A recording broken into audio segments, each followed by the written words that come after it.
Why is my... That's not... I'm just being weird. Why is my... Oh, I wasn't being weird. Whoops.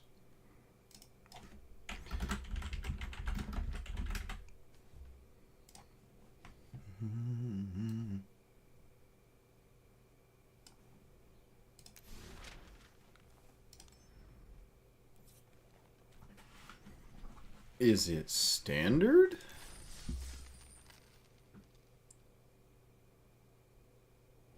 No. Okay. Maybe an interesting excuse to... Oh, geez. Wait a minute. Maybe this is a bad idea. I thought this... Well, okay.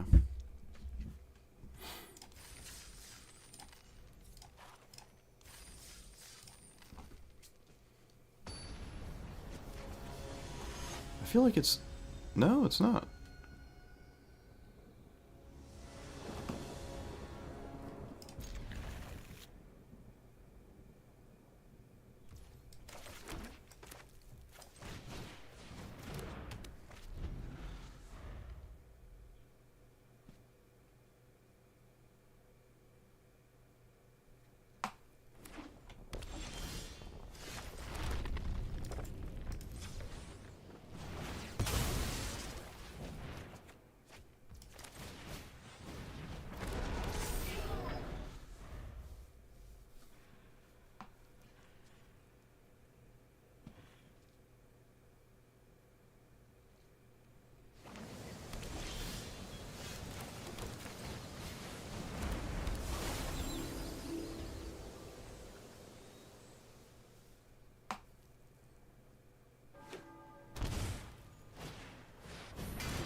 Yeah, I suppose playing this does make sense. About the same.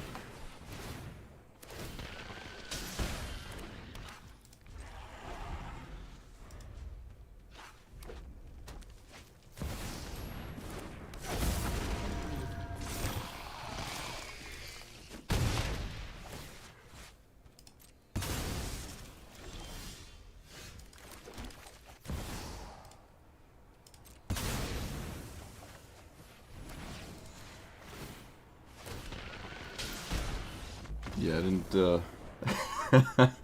don't think they're coming out of that one without, yeah. So, this is not Gladiator. I thought this week was Gladiator. Kinda sad. Kinda sad. I still want the rewards. But I don't aim to play this. This deck again?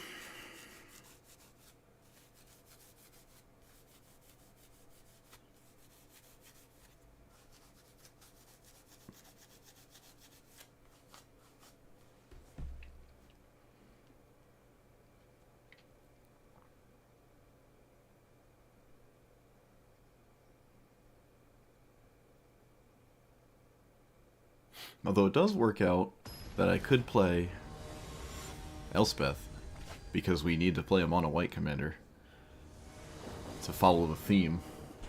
And Elspeth just slides right into this format, this weekly event, right?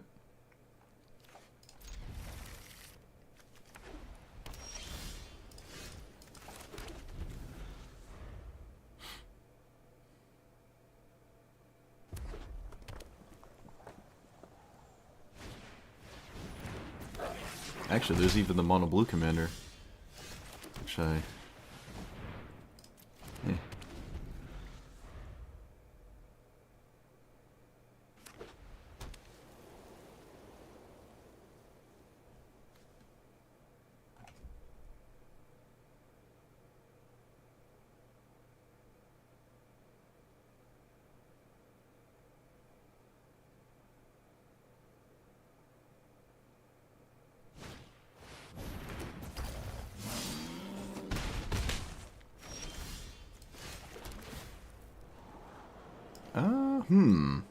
Sure.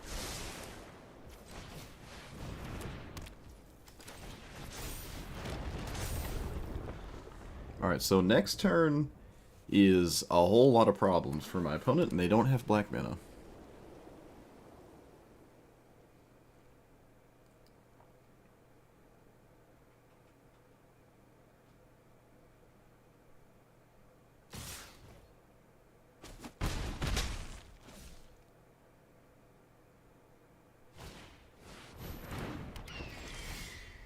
You can only play one Tempest Hawk in this format, so interesting decision. You're not restricted to Khans of Tarkir cards.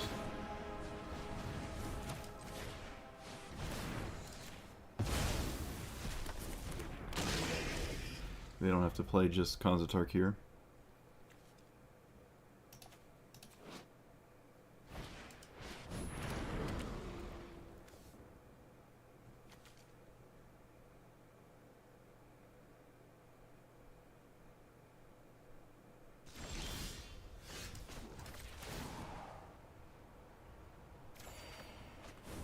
I'm gonna swing.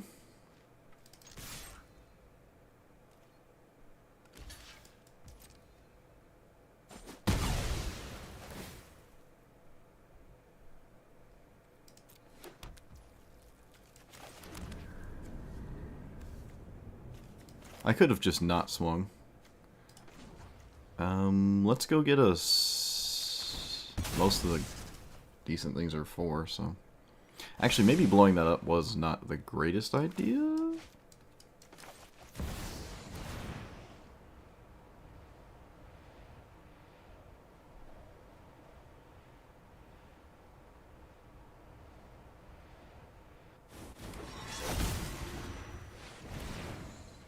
I don't know, I just wanted to draw a card off it.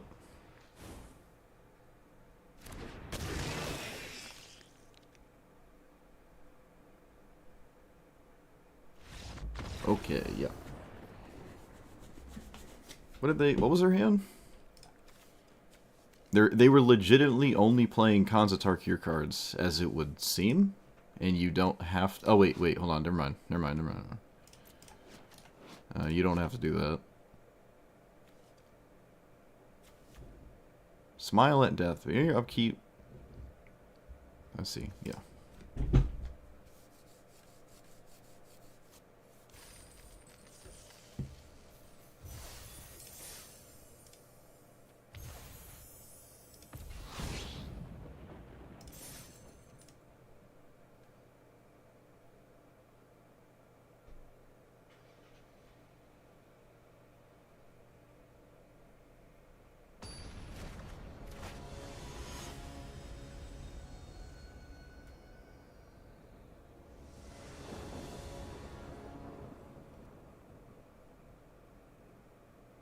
Sure.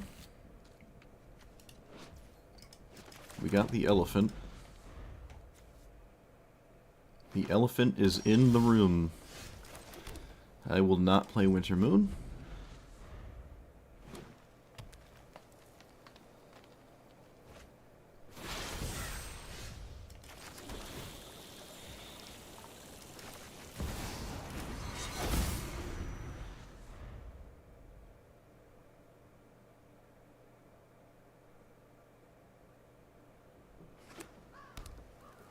Oh man, I have a targetable land. Ah, that's so annoying. It would have been funny to strand the Field of Ruin.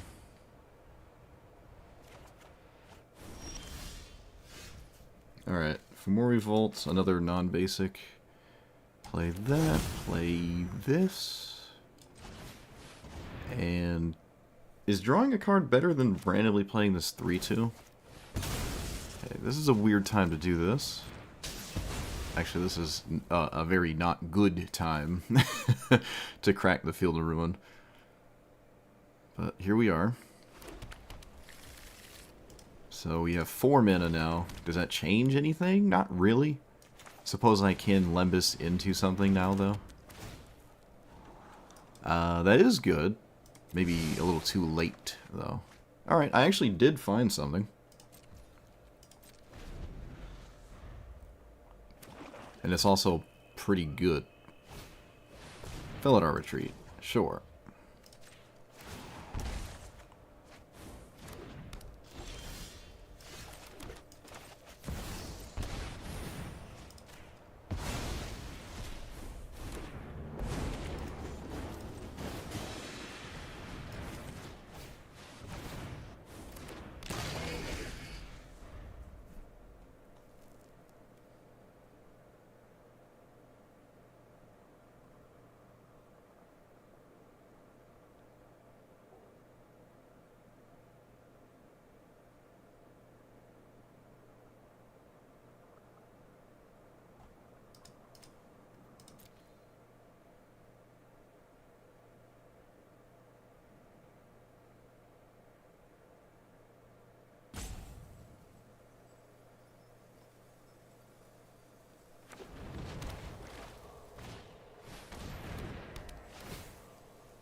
Another permanent that's not great to just simply kill. Oh, alright. They just instantly concede it. Oh, they just instantly concede it. That is so funny. I mean, I could have drawn literally any card in my deck, and this is just a nightmare for this. Yeah, alright. Ujin, if you want to win the midweek thing, just play Ujin, I guess. It's just Kanza Tarkir, Tarkir Dragonstorm Commanders. That's what the midweek thing is. That is it. There is no other anything. It's just Tarkir Commanders. You can only play Tarkir Commanders. There is no other difference. Your deck can be whatever else you want. Next week is the cool one. Apparently. I don't know. I thought it was this week, but apparently it's next week. I could use this opportunity to play against a lower average bracketed chunk of players, but I don't know what I would want to play amongst these, because I've kind of played all the ones I want to. So I don't even know what I would be doing. Yeah, I've already played all of them. Ujin is the best? It is by far the easiest one to play. You just ramp and then cast it, and if it's good enough, you win. If it isn't, you lose. So it is by far the easiest. I just won all 3 games in a row.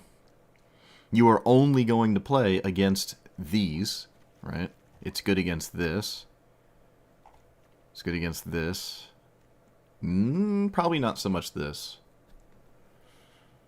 These two. Anything slow, like it's great against this.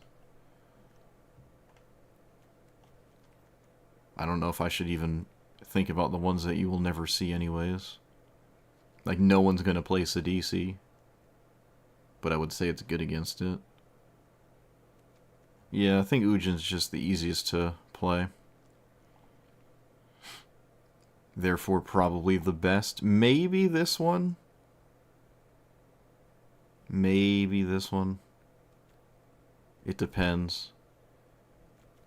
Everything it's up against, it's pretty good against it. It's like it's also good against this. It's probably good against this, so... Yeah, maybe Lamb is either tied for first or... There's definitely like a solid top 5. I would say that, but... I don't know, I just pummeled 3 people with Ujin. Just pummeled them.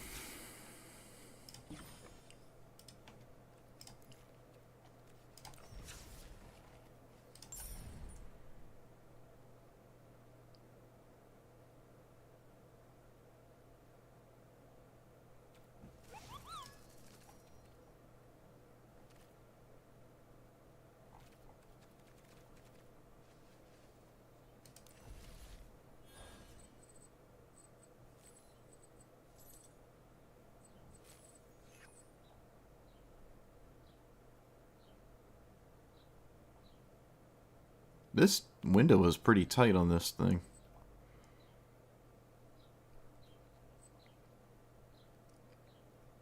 I think this should be a little bit easier for the average player. You're almost incentivized to, like, not get it if you can't play at least a couple games a day. It's kind of, like, way too tightly tuned for the average person, in my opinion.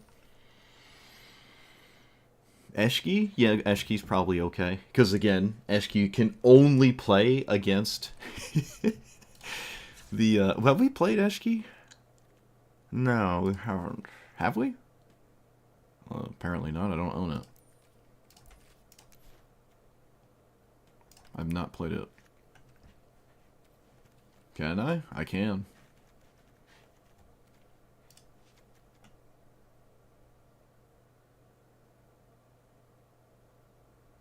It's probably very good. I wouldn't doubt that. Yeah, we can try that one. It's on my list of things to do. So you. All right, we get all the busted cards out of the way first.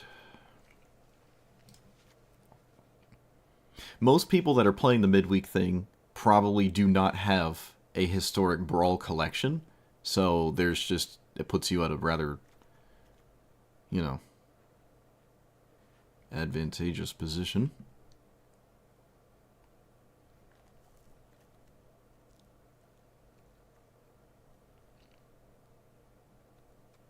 Let's go. Let's look up.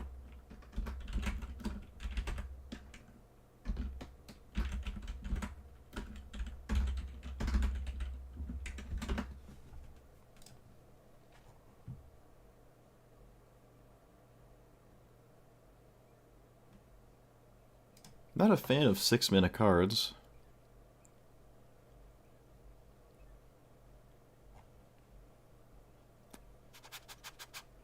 What's this? When you cast it, it is a 5? I guess it works good enough at 3 mana.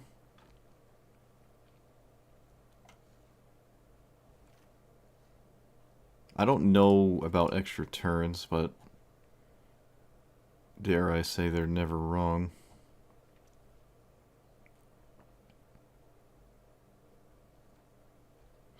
Yeah, I imagine green is probably far and away the most prolific thing I should vomit into this strategy. We can think about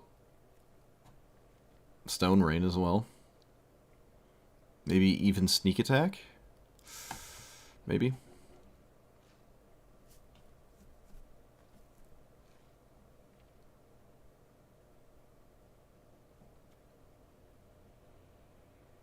Suppose it is a bunch of damage at once?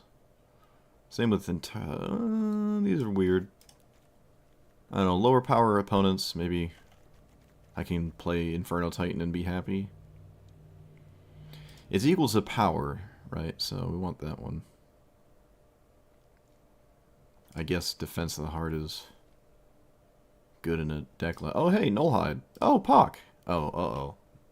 Oh, boy. Oh, dear. Oh, yeah. It's definitely green. All of these are really good. Oh, shoot. Maybe even Vorinclex is good as well.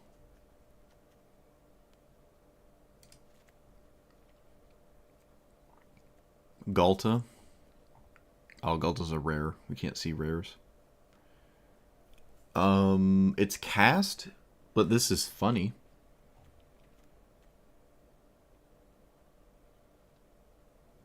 Clothis?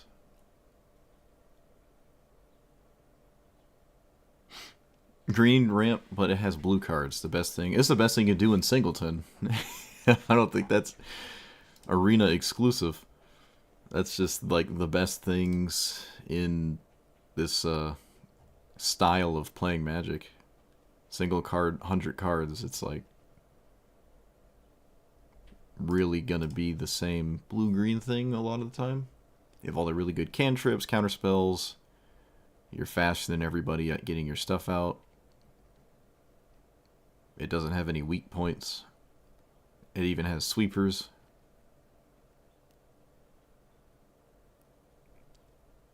Blows up all permanent types, including lands. It can play Eldrazi. I don't think I want Wormcoil. No. Mox Amber's fine. Maybe not Jasper. And probably not the Urenis either, so. Alright, so we want all the good green cards. So we do that.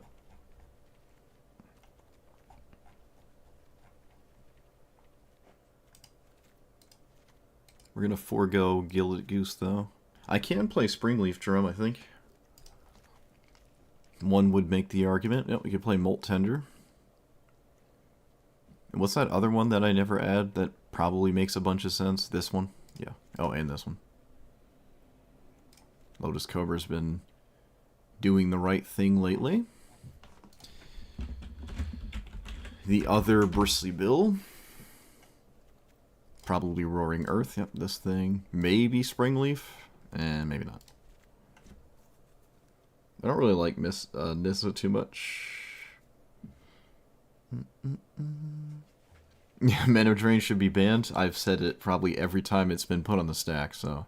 Actually, the past few times I've got hit by Mana Drain, or had it, in my opener, I'm like, well, I guess I'll just no commentary till the next game because I'll cast it and then my opponent concedes. You know, it's like it will end the game on turn 2. So it just it's a very strange card. Very strange card. Not sure what their idea of keeping that one around is. I don't even have a problem with Ragavan. I really don't. I also have a slight less issue with Dark Ritual. But Dark Ritual is the other one I think is okay if it was gone. But I'm less on that one. I think Mana Drain is the big one. That's very unusual. Very unusual card. Guess Tail's End's fine. Again, we have to assess what we're actually playing against. So we are not going to ever see Davriel. We're never going to see Shieldred. It's just the other Tarkir commanders. I can play my cards accordingly. Playing against Ujin, I think, is beatable, especially with a counterspell. A 7-mana Vindicate is not a great way to beat Eshki. Defiler's maybe. Oh no, I have to do the lands. I also don't expect counter spells, honestly. I really don't expect a lot of counter magic at all. Pay life. So all the fetch lands except the black-white one.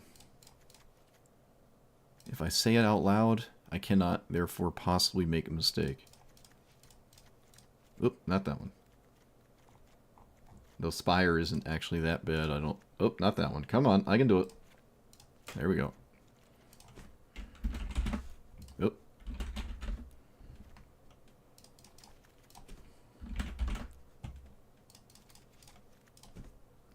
I'm 50-50 on Cavern of Souls. I think for now, I'm actually not going to run it. I'm not going to run it for now. I wish all the cycle of lands had, like, similar names. Because, like, the Surveillance don't have it, but the Pathways do, and the Verge lands do, but just these don't. It'd be kind of a cool universal concept that is not present.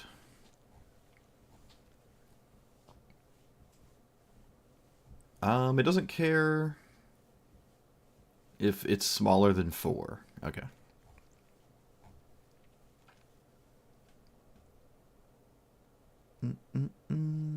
Yeah, we were talking about Rusko before, actually.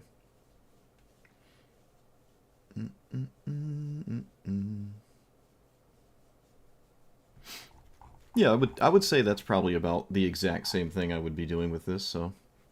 You just play early ramp, and then you cast your other things when it probably draws. And it probably doesn't even have to draw.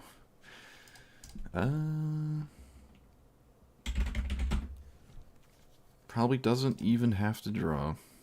That one, that one, that one.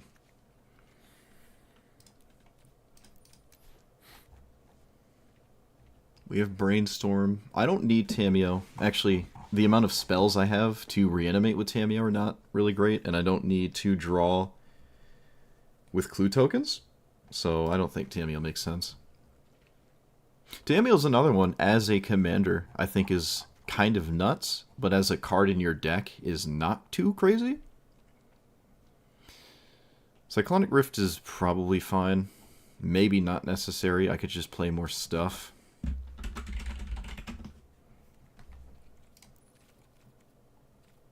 I don't really need card draw. There was a rare creature I was thinking about. Now I can't remember what it is. It was green, though, to the surprise of no one.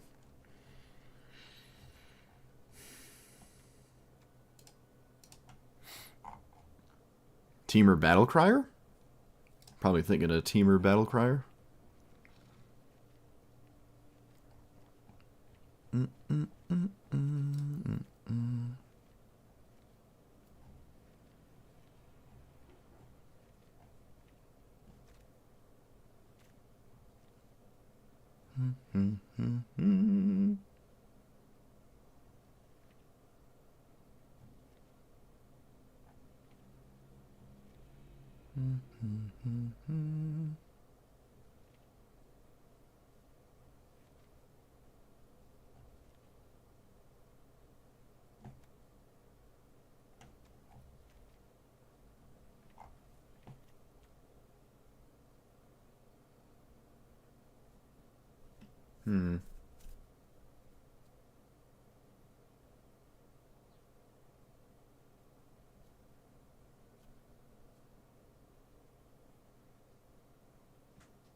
Maybe not necessary. Oh, that's kind of interesting, though.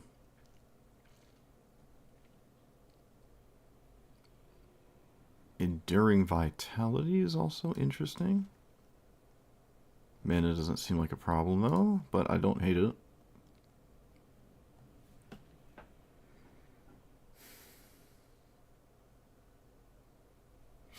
Yeah, it's about the same. It's kind of doing the same thing Gulta wants to do. Or the Naya thing, the Prince whatever thing.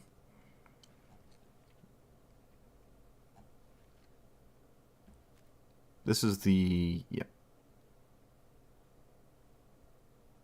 Yeah, I guess. I can play some goofy stuff. I don't know if Scute Swarm is that quick. Oh, Somberwald Sage is probably really good. Stomper's excellent. Probably Wayward Swordtooth. I don't hate this thing. Actually, no. You know what? Every time I play this, it disappoints me.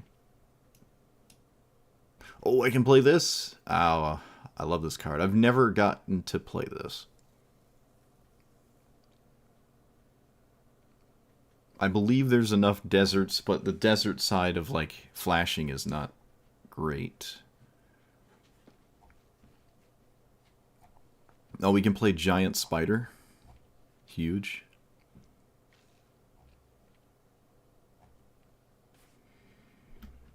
The midweek thing is only commanders from Tarkir. That's it. No other rules. I thought there were, but it's next week where we get the weird one. Temur Ascendancy is weird, but oh wait, I gotta... It works kind of like Garruk's spaghetti noodles.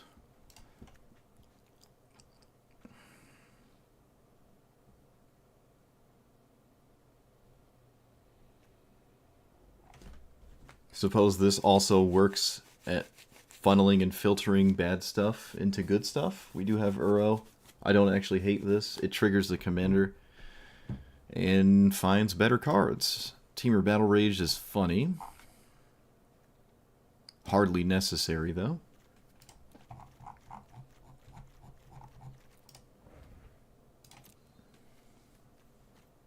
Oh.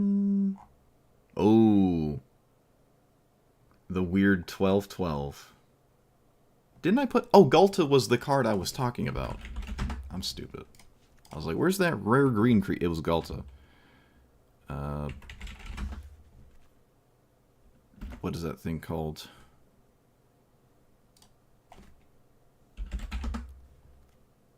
That thing. Slumber counter. Recast a spell, remove one. It has 5. It triggers the commander and adds a ton of mana. I don't hate it. Alright. Extra turns can go away. Probably Overlord as well if I find a better card. Oh, Gwenna is probably really good. I forgot about that. Oh man, I wish we had Maelstrom Wanderer. Oh, if only.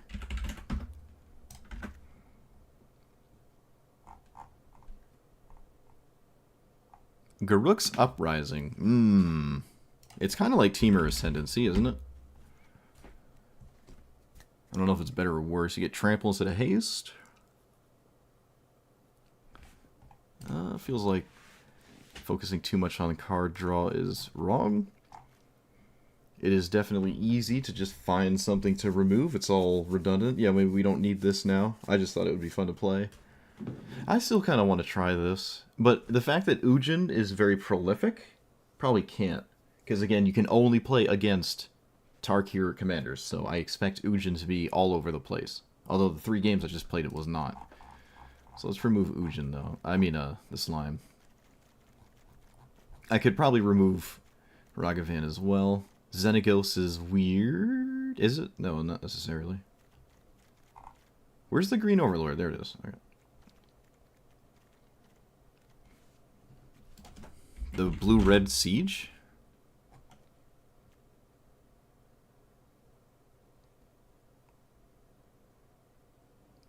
I guess. Yeah. I think I like Rhythm of the Wild way more than this, and I still don't think I like Rhythm of the Wild. But, I don't think it's bad. Alright, I don't like Sneak Attack anymore.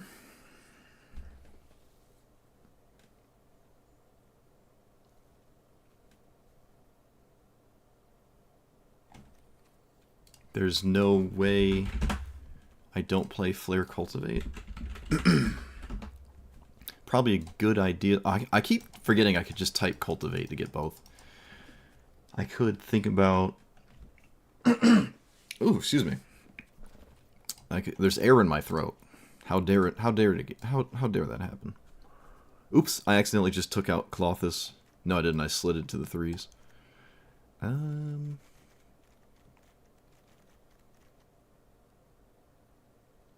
Inferno Titan and Red Overlord. Not as exciting.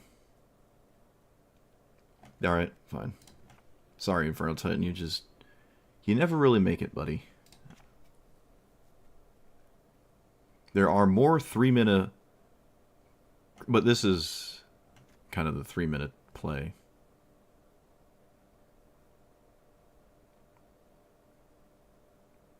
I could just slide Craterhoof in.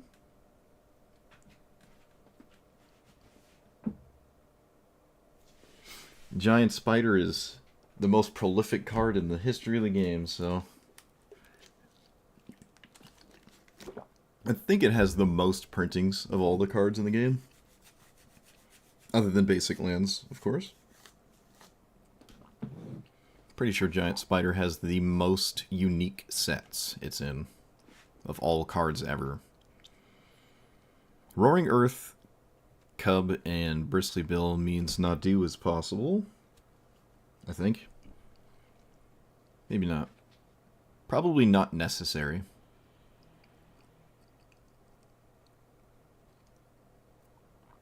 Oh right, I gotta get deserts of some degree in here. Maybe just one. How hard is it to get more? Can run the pseudo free ones like that. Probably this. I don't know about the red one, because I don't want to go down a mountain. Yeah, I don't want to go down a mountain.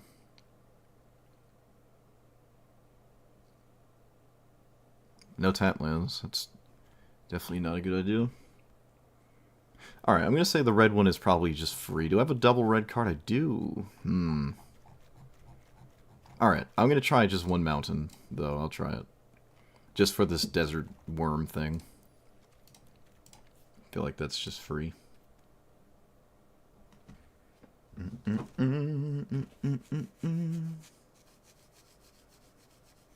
Non-ramping 3s and lower are not worth it. I don't believe there's any in this deck. Yeah, there are none of that's not in this deck in any way. Oh, I guess the landfall things. Yeah, these are. I like the ability to put counters on this with lands, but this could itself be something way up here that's scary that puts counters on it anyways. This has more of a range of things it can do though. And it's an early play, which I am a little bit top-heavy.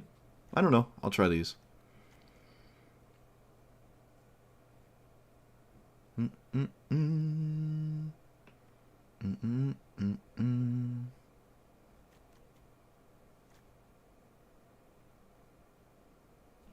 I don't like my Defense of the Heart. Actually, I don't like Vorinclex. Okay.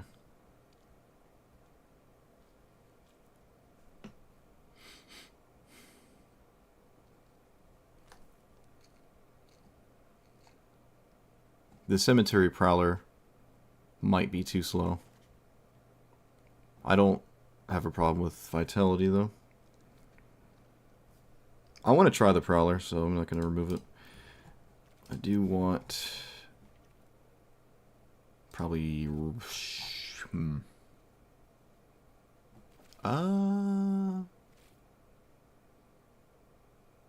I don't really like...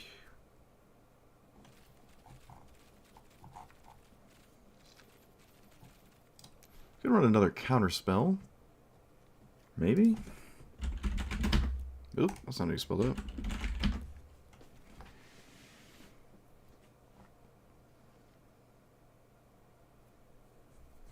I'm sure Spell Pierce is possible. Stubborn Denial might actually just be perfect. Lines up with what we're trying to do. It's thematic. It's from a Tarkir set.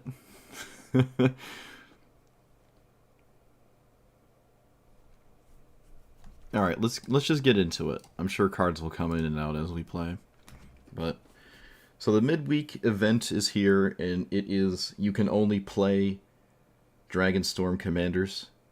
So you can only play against Dragonstorm Commanders. The deck itself can be anything from any format, so I expect this to be a somewhat lower power level event or whatever relative to normal Historic Brawl. Especially when people are just hopping in to play a little just to get 3 wins. There might be a fair amount of people that don't actually have a big Historic Brawl collection. I just pummeled 3 people with Ujin in like 2 seconds. Some of them were reading Ujin, so I'm not going to play Ujin. I think that's a... You just sort of play the glowing card and then cast it, and you either kill your opponent with it really quickly or they, you know, fumble around trying to beat it. But we're going to try Eshki. I haven't played it yet. It's a 3-minute 2/2. Whenever you cast a creature, put a counter on it. If it was power was 4 or greater, you draw. If it was 6 or greater, this deals damage to your opponent's face. It does all of them if it's power 6. It does the top 2 if it's 4, and it doesn't do anything but the top 1 if it's under 4. So, kind of just like what Galta wants to do. Big tough thing, or big power things, as somewhat early as possible, except we get to play the good color on top of it being blue. There's some, you know, really good cards like this that came out with the same set. Probably belongs in this all the time, kind of thing. Goreclaw could come in here, actually, the more I'm thinking about things. This seems interesting, too. It's just a 4-mana do everything you want to do. Yeah, that's about it. Alright, I'm going to add Goreclaw, and then we're going to play. I think I want Goreclaw in here. Boop.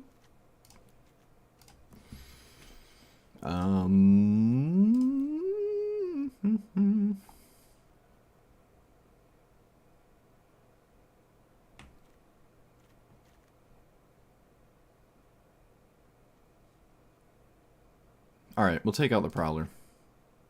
Alright, take out the Prowler. I think because there's just so many better cards, I don't have to play that one. Oh, hey, look, it's Ujin. No way. Chat. No way. I am beside myself.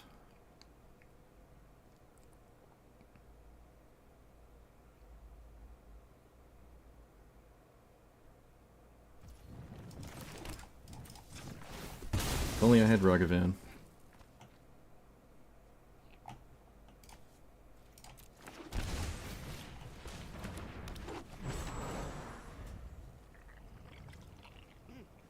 Can I take a turn off and not play Eshki? I probably can, but I don't think it's necessary. What the heck? Sacrifice this, blow up a permanent. That is kinda nuts, actually. Wow. I also don't have to put the counters on Eshki. I can just do something else. Alright, where's your mana rock? You're on the draw against the Lantern, or, well, Elvish Mystic. Okay. You got it. We're putting the wastes on top. I think I'm going to commit a lot of pain to my opponent's face.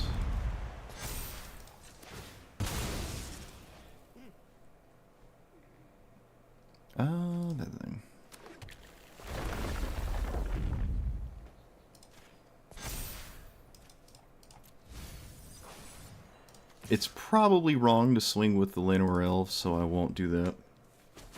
Opponent doesn't block. Interesting. I feel like I would always block there. More non... Sacrifice this... Target... Okay, it's a lightning bolt. What does that do? Oh, wow. I've never seen this card before. I like that.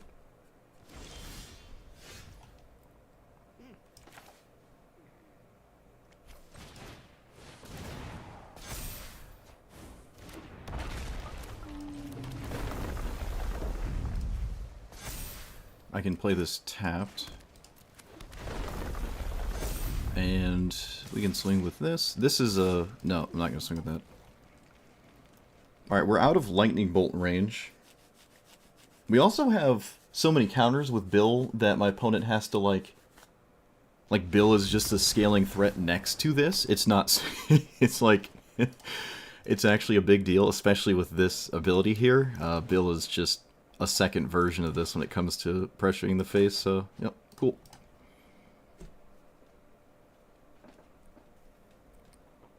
Alright, well, without mana rocks, I'm not really sure you can play Ujin, so don't take what my opponent did for assessing what Ujin's capable of. You don't like Primal Adversary? That's alright. It triggers my commander, I guess. It doesn't have to be in here, though. Oh, it's Ujin again. Man, it's almost like I know what I'm talking about. Well... Oh, they're on the play this time, and I would imagine most of them are actually playing Mana Rocks.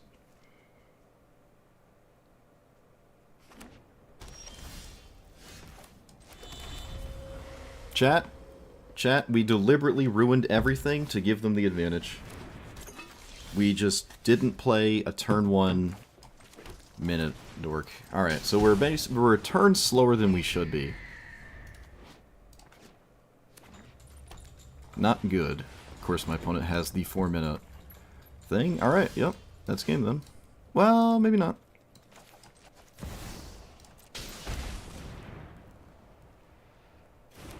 Probably is, though. Not gonna lie to you.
Not sure I can win from here.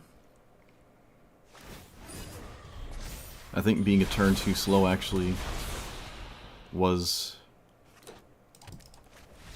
too, yep, whatever. That was a mistake. If I had, yeah, I think if I was a turn faster, I was probably okay. I did not have a counterspell either. If I drew a counterspell, I was also probably completely fine. So, nope. Of course, we get Ragavan in the non-Ujin games. Why not? Yeah, why not? I'm gonna keep this. I'm gonna play fast and loose.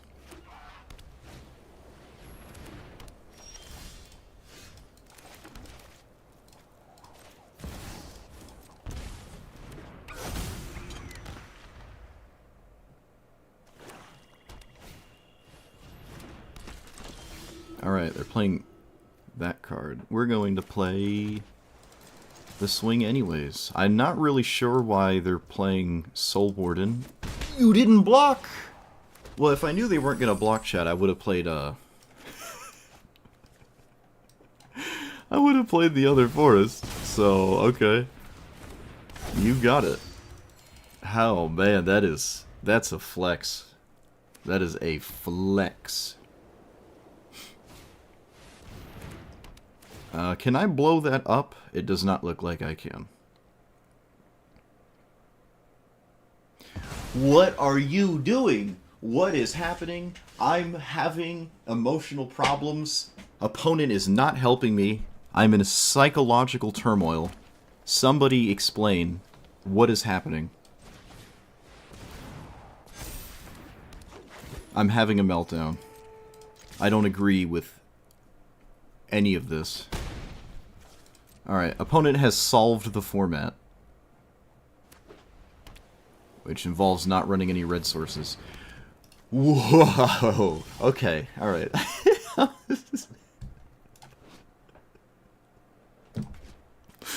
What is happening? Alright, everyone just stay calm. Everyone stay calm. We're gonna... Actually, I want to play this, because that's good. A blue and a red.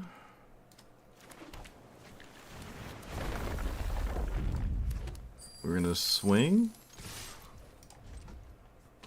I'm gonna discard, I guess, Vorinclex?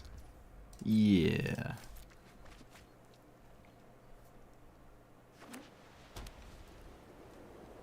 I'm never doing this. No, I'm never, ever doing this. You have an answer to Ragavan. Just block with Soul Warden. There is no reason to not do that. There's no... Like, look at the problems my opponent has because they did this. You know? Like, no, this makes no sense. I completely disagree with this line. And, like, not blocking Ragavan with your Soul Warden is, bonkers to me. Absolute bonkers. Ghostly Prison, that's kind of neat, huh? That's neat. I've never actually really given that card a chance. I could have brainstormed first, actually, and just got Primeval Titan. It's not a cast trigger when I do that, though, for Eshki, so maybe not the... I don't feel too bad about that. Phyrexian Unlife?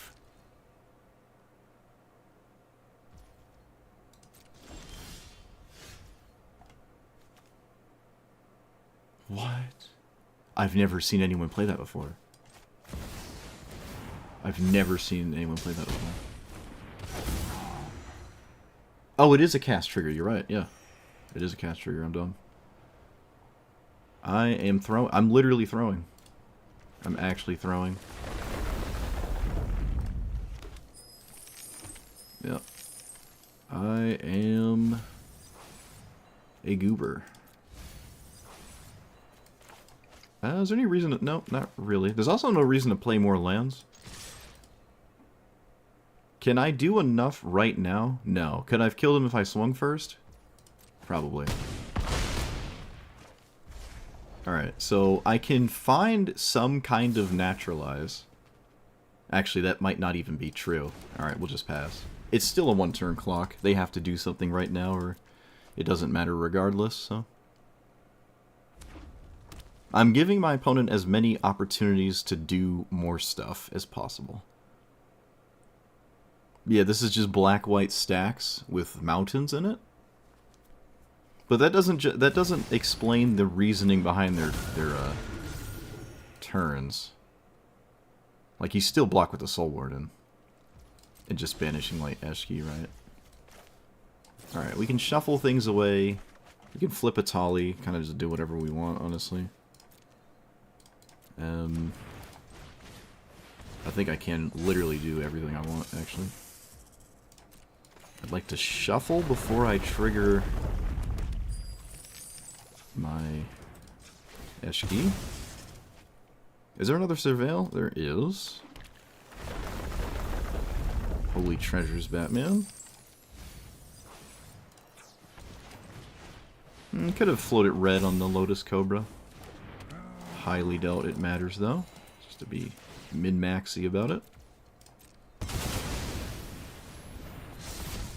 Alright, opponent, good luck to you.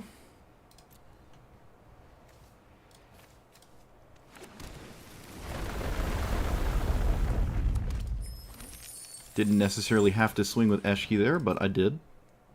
Including the Tireless Provisioner. I only have to get 10 damage through. I am a master of the Phyrexian Unlife department, so... I don't think there's any survivable attack blocking it. Yeah. Alright, that was a very... No, they only get poison after you put them in the negatives for the essentially the second time. Like when you smack them and they're at, if you swing for 100 and they're at 5 life, they'll go to negative 95. And then the next time you do damage, it sees that they're in the negatives. Also, my phone went off. I might have to. All right, yeah. I need like. Get something out of the door, so I'll be right back. Stare at the deck and give me... I expect harsh, unyielding criticism when I return. Alright, be right back.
Wow, no, not a single word of criticism. I'm just really upset.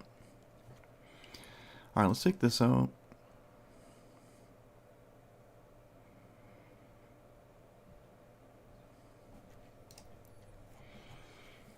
Let's add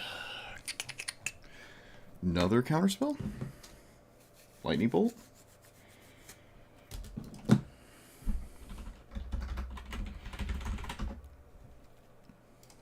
Yeah, Lightning Bolt's fine.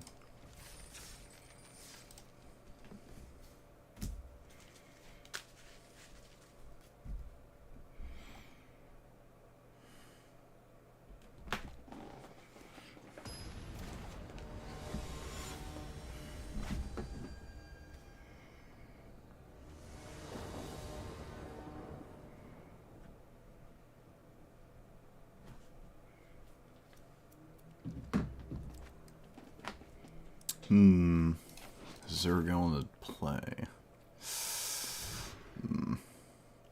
Oh boy.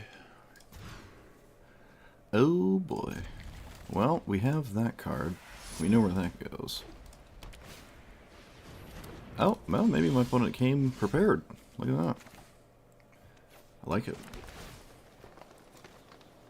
I am okay with more mana. I cannot mana drain Zergo. So this keep looks significantly worse than it otherwise would have been. Yeah, it goes from keepable to like really bad when they have Paladin class here. We'll see what happens.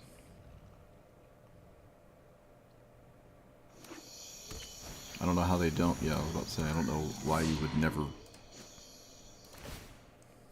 I would think about that. Alright.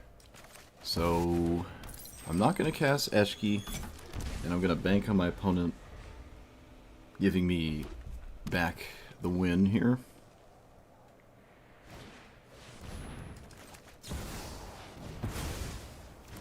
Green, green. 1, 2, 3, 4, 5, 6. They might have done it. We'll see.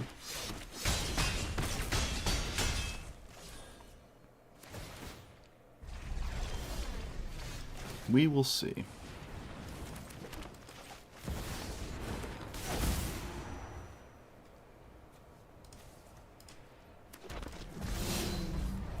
No Chrome Box.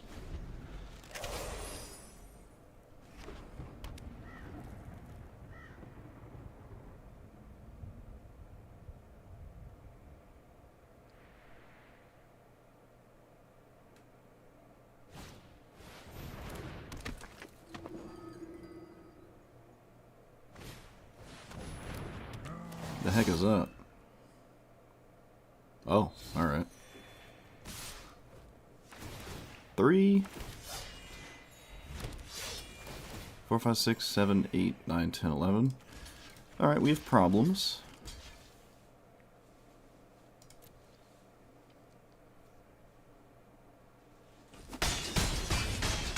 Yeah, looks like Paladin class just got us.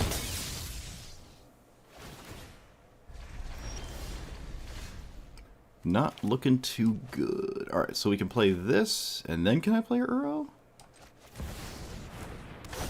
Yes?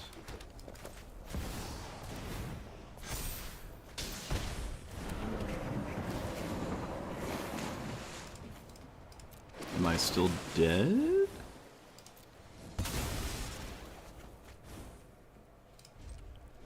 Seven? We are. Alright.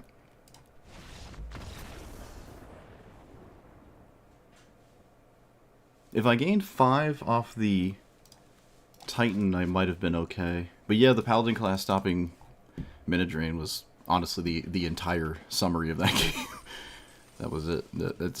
It started and ended with the... No, Grazer and Kami are not in here.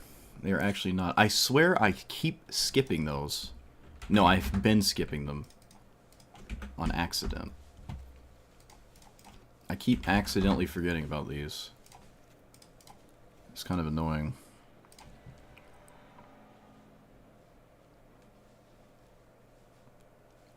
Alright. Tawny is probably on the weaker end of things. I don't know, it's such a satisfying card to play, though. Maybe Roaring Earth can go. It's not a creature, it's... Okay.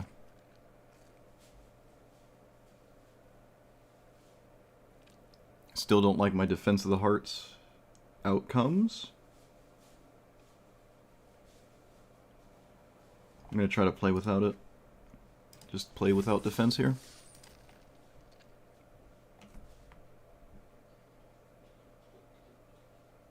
There are cards that would let me...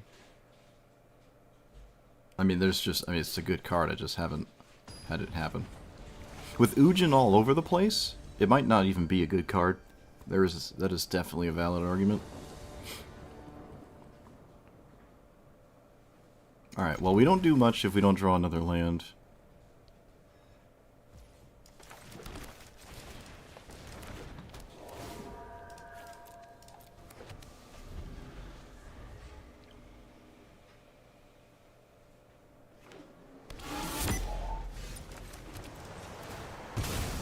Blue-green. I feel like casting Titan turn 4 is busted. Especially with... Oh, hey, it's Mana Drain. Yeah, don't think that's beatable. Don't think that's beatable. This is... Even if they do resolve... I mean... yeah, alright. It's 1 6 mana, 7 mana Vindicate's not gonna get through all that. Alright.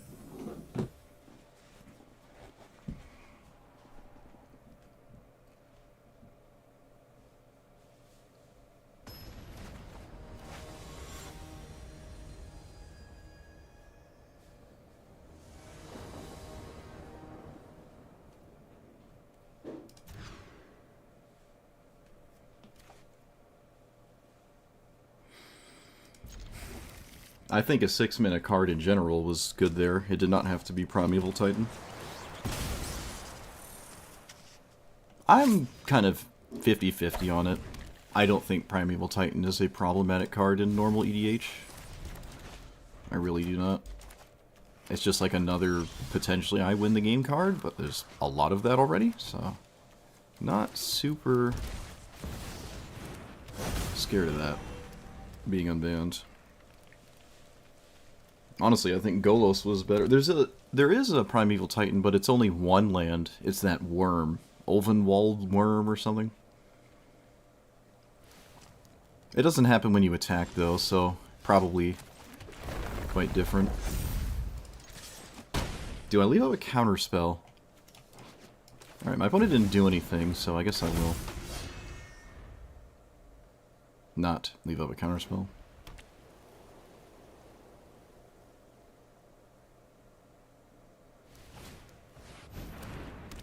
Creatures you control gives slow whenever creature you control enters. Cool.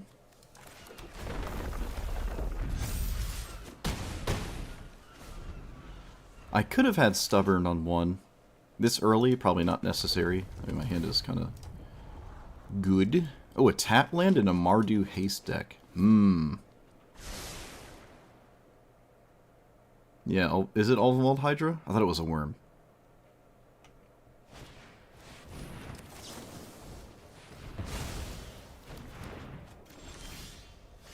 That was a really good draw.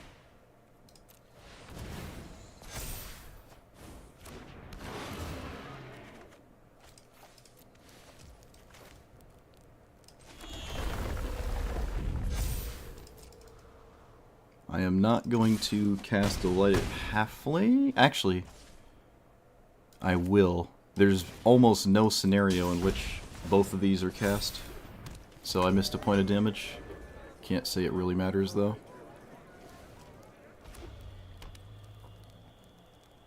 I could just beat this resolved, right? Yeah, they're dead on board if they cast their commander.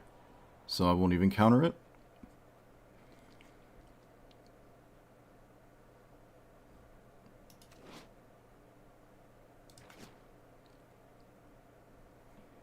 Oh yeah, it's a huge, huge downgrade of Primeval Titan. Yep, we're not going to counter it.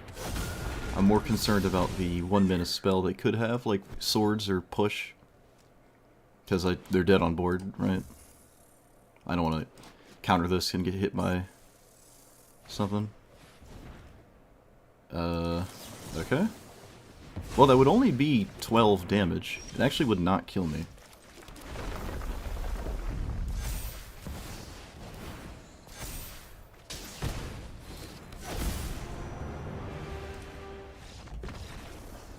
Alright. The damage hath came through. Setup cards that don't provide haste are strange to me. Just what's going on here is interesting, but alright.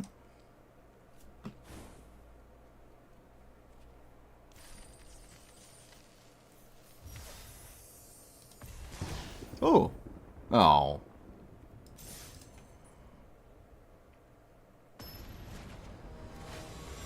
I used to run Ulvenwald Hydra. It was just the thing I replaced my Primeval Titan with, and then I got a Hour of Promise and actually felt better about it because it just cost 5, and Primeval Titan never swings because it always dies. And on you know, paper EDH, I mean.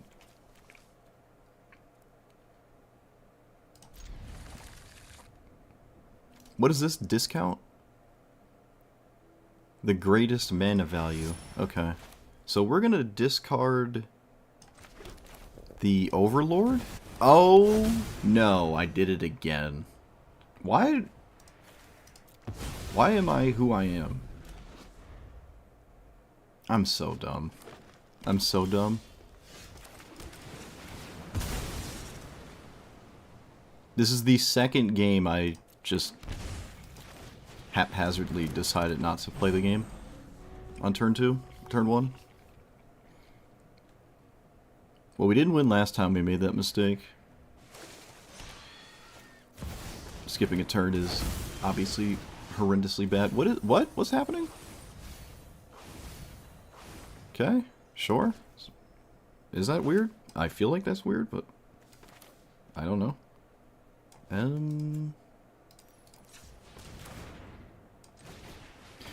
Oh, chat. What am I doing? What am I doing? Alright.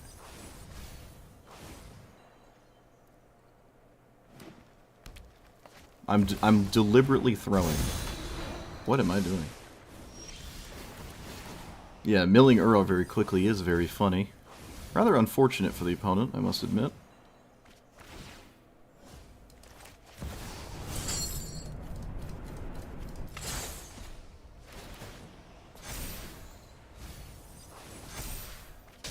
Oh, we have a permanent that untaps. Huh. Never seen that before with Mesmeric Orb. That's really funny. I don't believe there's no... Yeah, there's no reason not to cast this here. Green.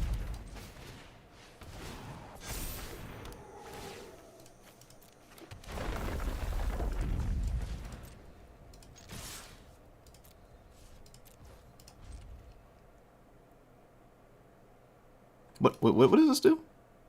6 more lands. Okay. Looks like it does nothing. This is a mono green deck. I didn't mentally register that till about just now.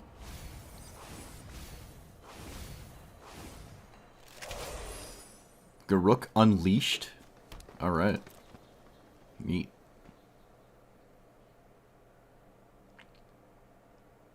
Is this lethal? Almost?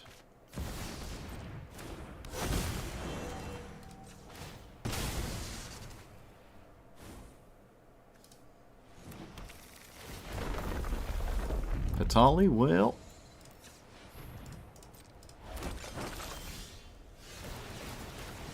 Oh no, I mill! Oh no! Rip my Surveil land. I guess Surveil was always offline. Tragic. I guess we'll just have to win differently.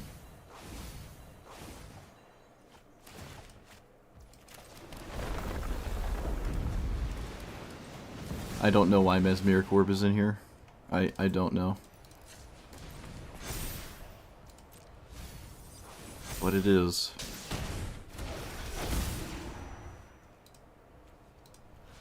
I'm gonna blow it up because I don't know. It doesn't matter at this point, but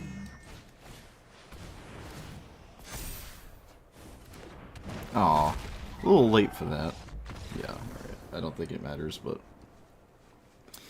okay. So yeah, Mesmeric Orb milled nothing that cares about its own graveyard, and there are a lot of decks that do, in some slight capacity, interact with their own graveyard.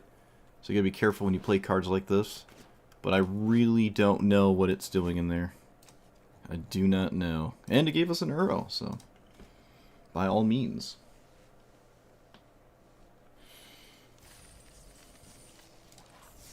Do we want,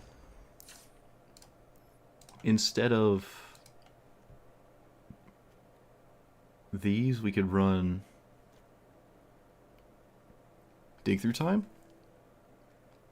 Maybe instead of Overlord, I would run Dig Through Time or Treasure Cruise. Probably Treasure Cruise. Although maybe Dig is slightly better. No, I like Treasure Cruise. It's probably possible. I don't have a lot of things to do with it, though, like to discount it, other than fetch lands. I think one Delve spell is just a good idea. I know Uro kind of fits that criteria, but I think maybe one of these is okay. Let's just do this one. That one requires less thinking. You take the cards you get. You don't have to look at 7. Just play the easier one. Logic infallible.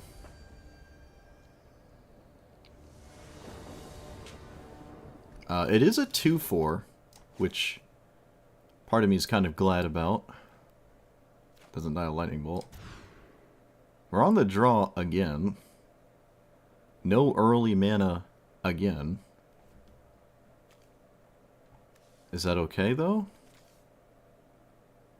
If I survive, this is a solid hand, so... Yep, smoothest of brain cards for the smoothest of brain commanders.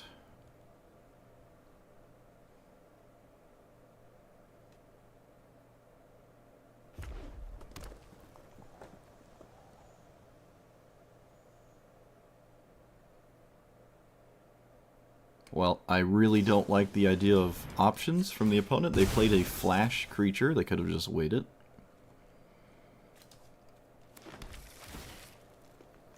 Goreclaw is a card, but it costs 4. I think it's still early enough I can find something else that would be happy. Alright, I did not find something else. Yep, play that.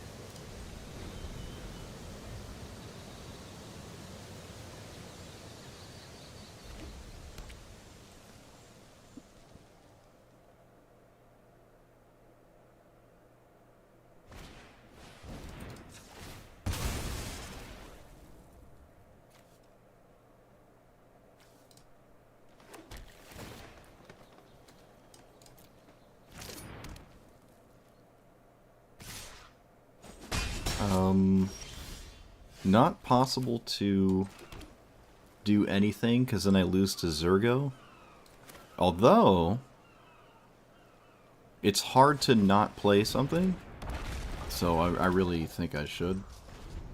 If you play Zurgo, maybe it's just beatable, right? I mean, there's nothing that's creating warrior tokens except Zurgo. So, what, currently in play, I mean?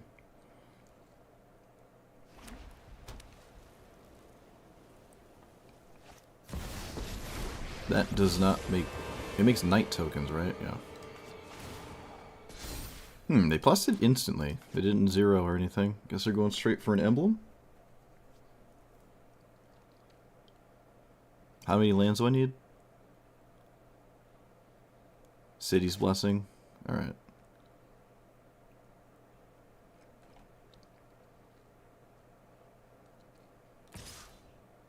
I would have definitely swung with the token. Actually, you know what? I would not have swung with the token.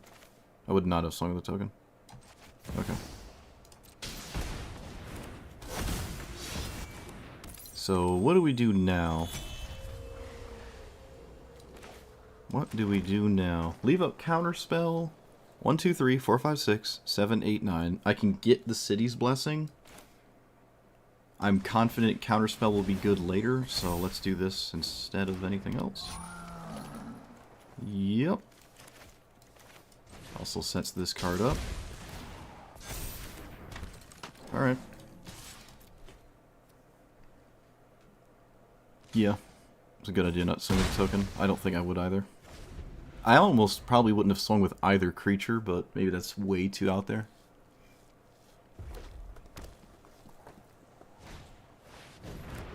What is that? Cat collector? When you gain life. Oh. Alright, that's cool. Surely you just make an emblem, right? I don't think you make tokens here. I think you just -4 it, because otherwise the first plus was really weird. No, they did make the token. Okay.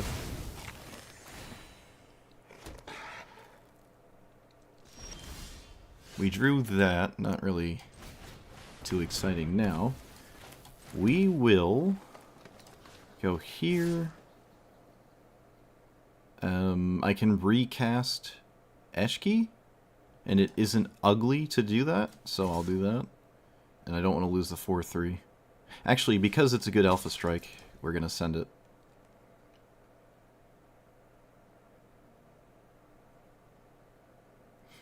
Meow meow. Meow, meow, meow, meow, meow, meow. Meow indeed, actually. Meow indeed.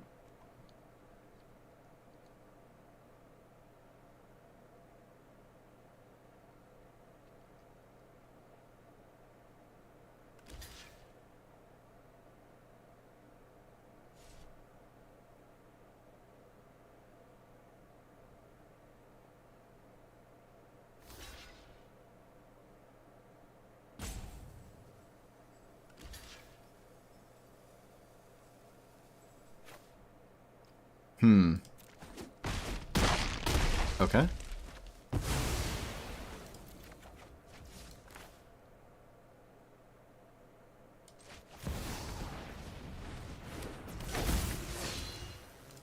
Okay.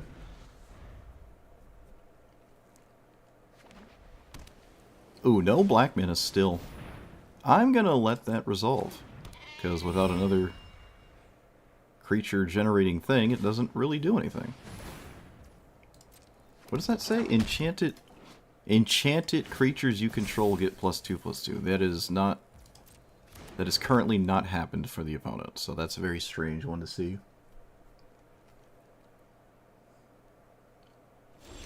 That is incredibly odd. Alright, we didn't draw anything. Tragic. I don't actually need this, right?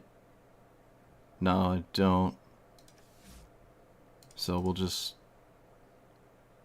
I don't need it, but... Attack feels free, I guess.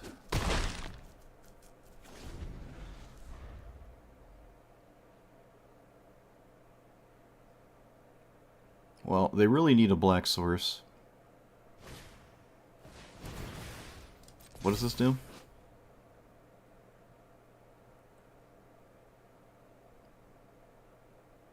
One damage. They have 4 spread out.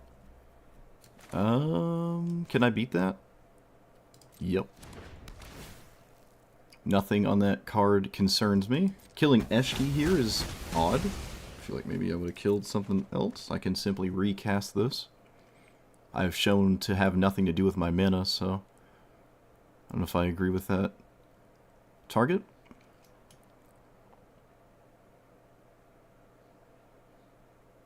Maybe they think it's non-enchanted? I don't know. They did not swing for 3. We drew the treasure cruise, chat. We did it. Is that better than other things? Probably. Right, 1, 2, 3.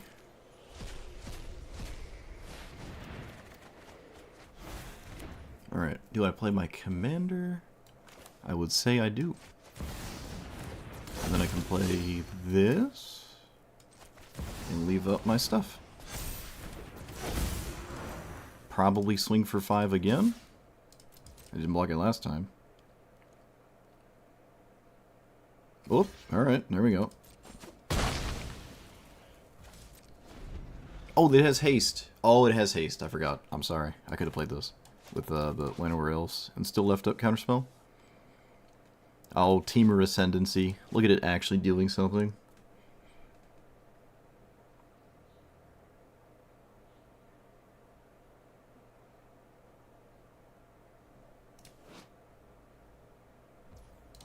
Nothing about this is... Okay. I mean, they need black cards. They don't have them. They do kind of need to draw some. Put those back.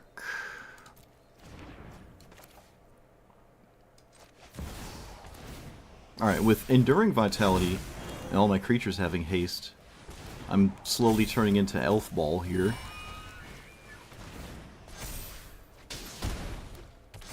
Okay, I'm now realizing I made another mistake. I should have played all my spells before I... Yeah, whoops. Okay, so here and here. This has Vigilance, so I'll just send it. Yep. Yeah, Blacklist Mardu.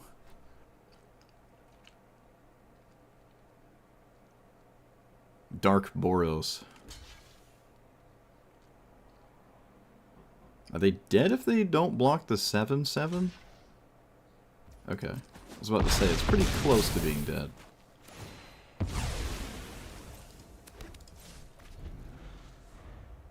But yeah, I should have played all my spells after I cast this. Would have been a pretty good idea, I think.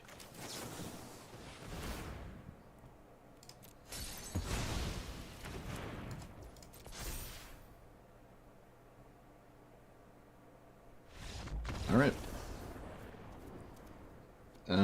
To be fair, my opponent didn't apparently have any black creatures or black cards. They did sort of cast almost everything they had that game, except their commander. I don't believe their commander, if it resolved, would have really done much in this board state anyways, even like 2 turns ago. So it would need to be other, like, better black things at this point in the game for this to be scary. But in hindsight, countering Enduring Innocence was probably the right idea. I don't like doing that, but it's probably right to do that. I just didn't. Alright. Swamp Adjacent, yes. They, like, they almost recruited a Necromancer until they realized what he was, and they're like, oh, you need to go over here, sir, into the Dimir department. Or Golgari. He stared at them and said, no. And then robbed them of their command zone.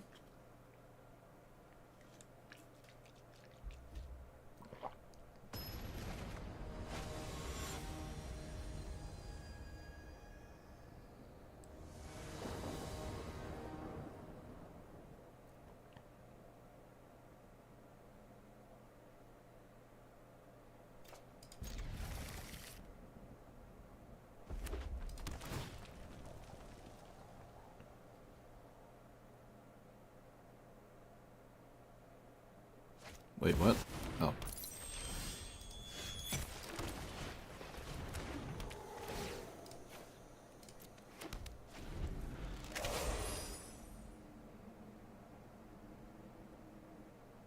So I can cast Lotus Cobra and then my commander. I think. Land. Land. Yeah. Why am I thinking about this? Alright, now my commander looks less appealing because of this stuff here. Green. Get a mountain. Alright, I'm kind of, like, incredibly fragile. Alright, never mind. It made the choice for us. Let's get a red. Could have been maybe worse. Still doesn't feel great. Rather expensive hand. Maybe Titan shouldn't be in here. Uh-oh. Uh-oh. Alright, well, I don't have any other things to do, so... You got it.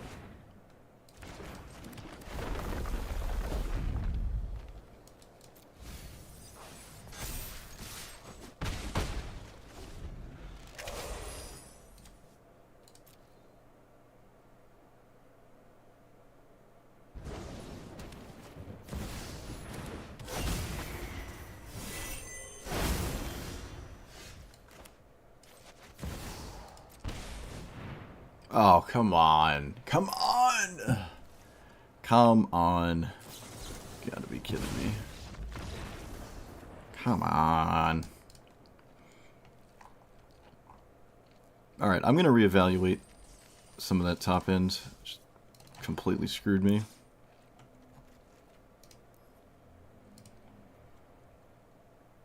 Man, Historic Brawl is over before it starts. Format is unyieldingly fast.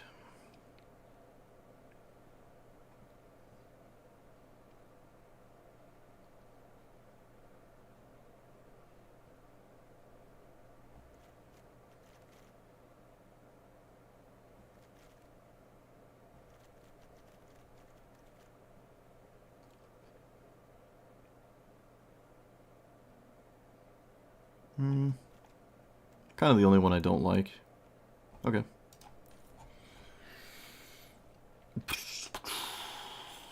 Could add another land.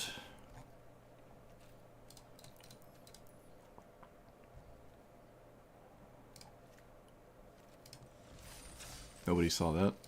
Nobody saw that.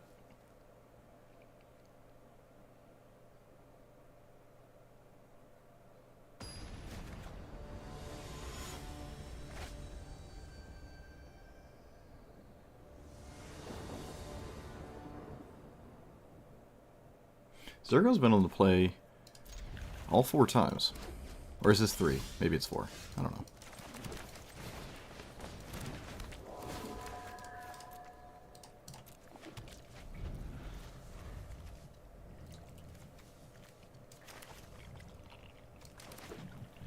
No red source. Looks like we're the ones who are... Oh, hey, we saw this last time. I would love to play that, but then I lose to Zergo, so I guess I'm not playing that.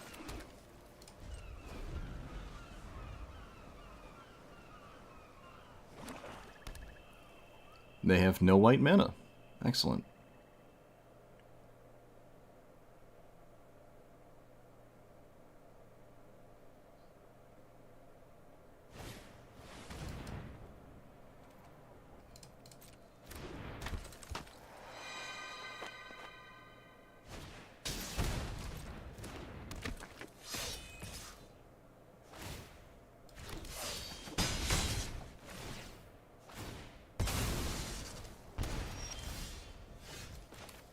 So I can... Alright, well... I can play my commander, but then I lose to not having a counterspell, so... Gonna take another turn off here. Wow. Another Zergo player who just doesn't have the mana they need. Funny. We also know their next draw, so... Feel better about stuff. What does this do? How does it come back? Okay, it just comes back once. And then it doesn't do it again? Sure.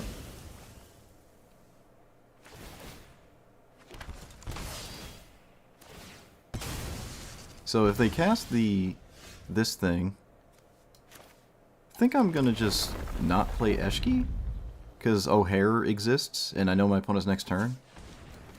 Yeah. I will also play this. And I can swing because I'm not going to block.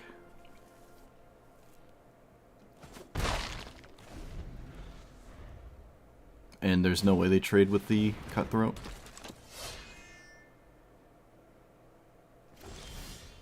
Alright, so... Easy starting attack here. Wow, they just take the whole 6. Alright, this is, What? What is this? Okay, well... I am me after all. I am me. Oof. Giant, gargantuan oof.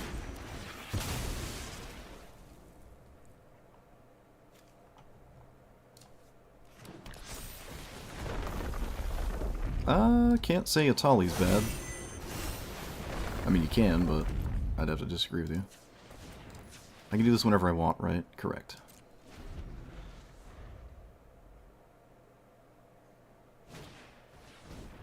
Okay. How come every Zergo player's been color screwed? What is going on? I will say it probably can get away with it. It does attack you still. It's like the red-white one had all red and white cards, but no black mana. And now the one that doesn't have planes to play has, like, black and red cards to cast. Which makes sense, right? You wouldn't keep the hand if that was not the case, so... It's just kind of funny. Like, they're not unable to play the game. Missing a color. And we were missing red for a while there. Bloop. And bloop.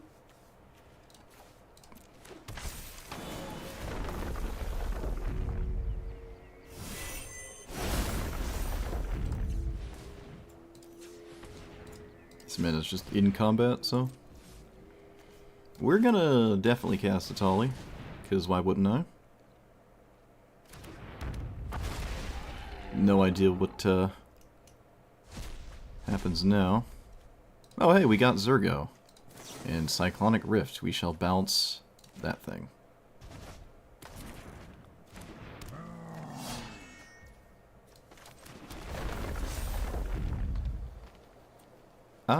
I will play Eshki. I think it's fine to play it. I could have swung with Pock, I'm not gonna lie. I kind of forgot it was there. I got excited about the second O'Hare trigger.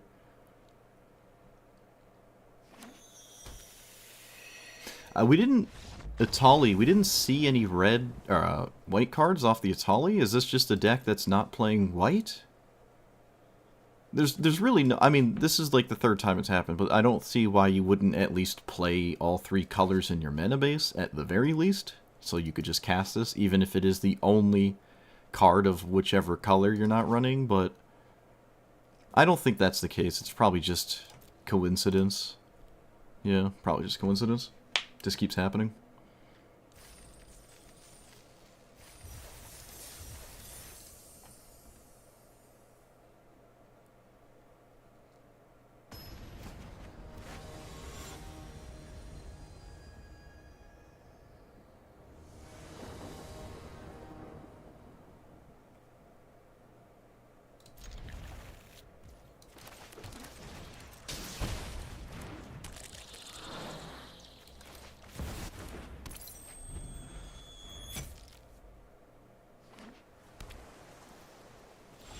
Yeah, white is the token color, so it's definitely in my opponent's deck in some regard. What is this, Stifle? What? Oh, I don't know. I do not know. I'm gonna play Gwenna before I play my commander. That way, if my commander gets countered, I can cast it twice. Is this an unsummon? There's no way this deck plays an unsummon. Okay, there we go. There we go.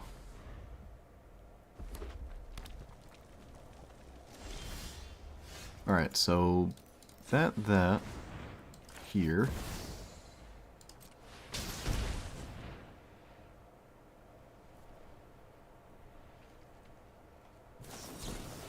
Okay, leave it in the graveyard. Play this. No, we play this. Chat. Chat, I'm sorry. I'm sorry, I am who I am. Literally never punished, though, I'm sure. Okay, we were not punished, but we could have gotten punished. We could have gotten punished there. I don't know why I'm like this. I promise you, I don't know why.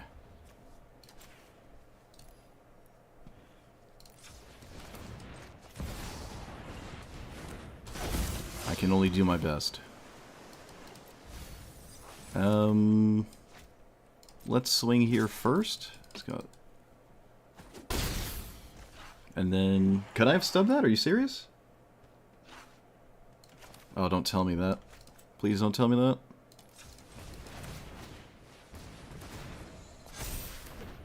Whatever. We have it now. Screw it. Whatever. Stubbs is a thing now. Alright, my opponent has the larger S key. We actually drew something good. That's pretty cool. Do I swing and trade? What does this do? Nothing productive, so... I think I do trade. I can recast Eshki, and I don't see why I wouldn't just do that. Alright, they don't even bother. That's fair. There's no reason to mill with Molt Tender, other than like Treasure Cruise and Uro. Maybe that's why I should mill? I feel like I shouldn't, on average. I'm not sure. It might genuinely not matter. And if it doesn't matter, probably milling is right. I'm just going to feel bad if I mill a good card, but that's... It's random regardless, right? Random regardless. That is a Brynhorn Cutthroat in a Ureni deck. Alright. So far we've got like teamer stuff. Double the power and toughness. It fights... Okay, they have 2 cards left. Do I care at all about this? I really don't. I just don't care about this. It's also a trade, so I like replace one card with another. My opponent actually just 2-for-1 themselves, to be honest with you. They did 2-for-1 themselves, so it's not a one-sided damage dealer. Huh. Kind of interesting. Yeah, they just sort of gave up there. I've never seen anything like this in Ureni. Very strange. Kind of cool, though. Okay.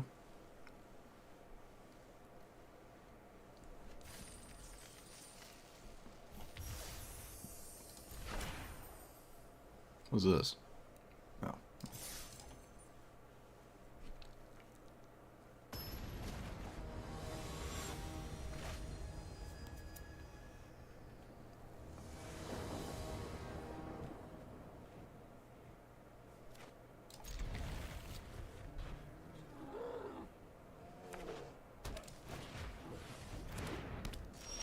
Well, opponent knows what's up.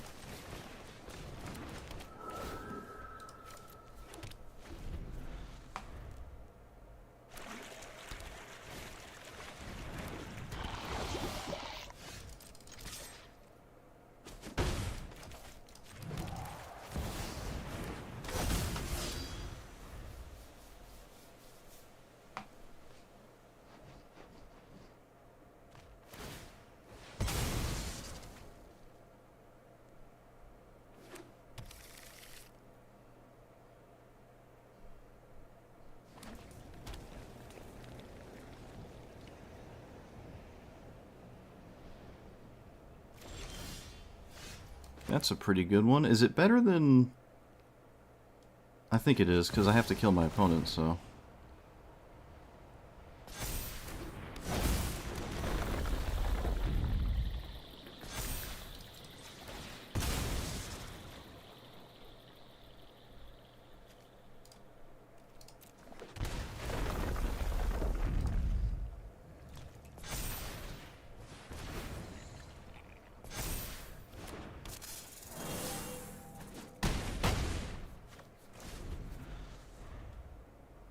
They're almost dead next turn, but not quite.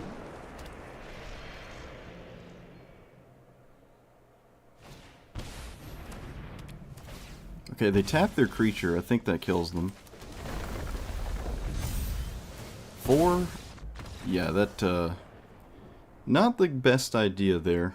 Although, if you have to block with this, then you're dead anyways. But so we put a counter here for the most damage possible. And then we have 5, 6, 7, 8, 9, 10, 11, 12. Plus 13, 14, 15, 16, 17, 18. So we have 18. Yeah, they're just dead. They have to block with this, which sets them back a mana, and Yeah, so we're just too fast. Well, like I said, that's what Ujin does. You either play it and you win, or you don't and you lose. And sometimes when you play it, you still lose. I don't think there's a scenario where you don't play it and win. I think it completely is dependent on it resolving, at least. So, yeah, it was just Team or Flash, that other player. It seemed like it. But not all the cards felt that way. There were some that were not that.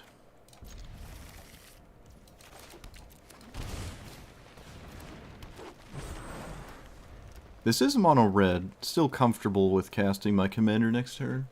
I don't think there's a big incentive to not do that, so. Well, that's an incentive to not do it. Is it a good enough incentive?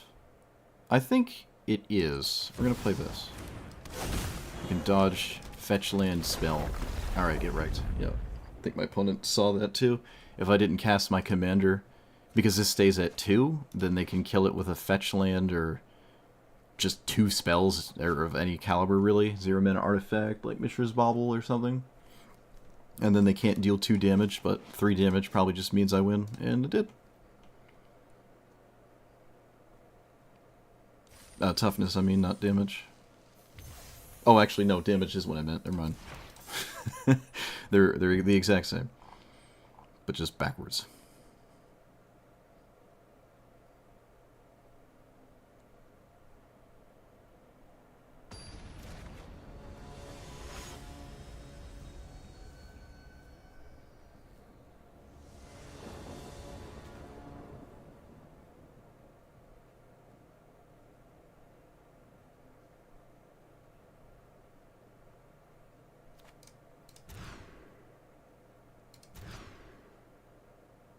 Bruh. Probably should have went to 5, actually. Probably should have went to 5.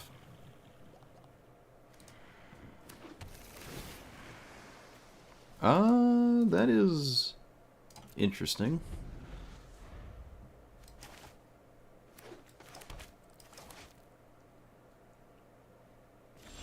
Okay, well, they don't have a mana rock.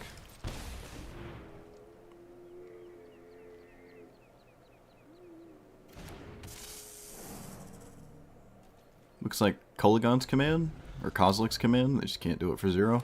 There's almost nothing it could, like nothing else it could possibly be there. I don't think. Play that, play that. Alright, well, I need a counter spell at this point, I think.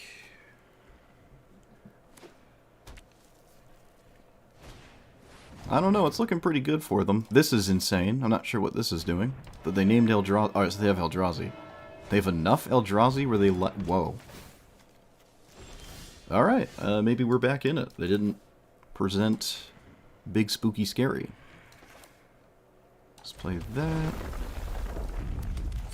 I don't want this to tap. Red, green, blue. My life total is so irrelevant. I really don't want it to tap my stuff. Cast that.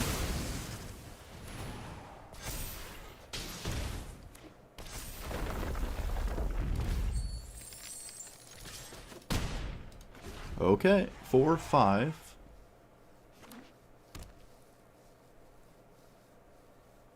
They've only cast a single ramp spell.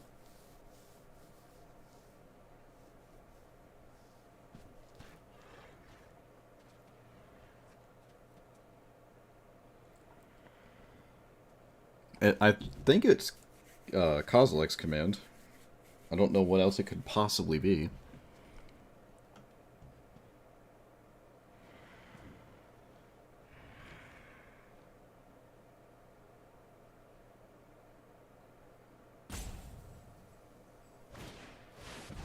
Okay, it's a random 7/7.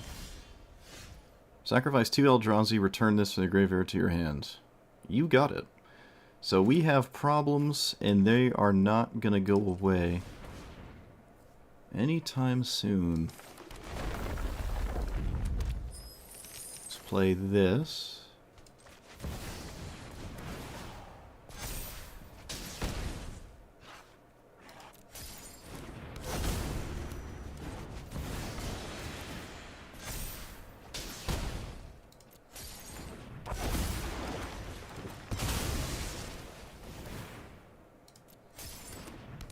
I don't know if I could beat Ujin. That's the problem. It's not impossible, but it doesn't feel good, so...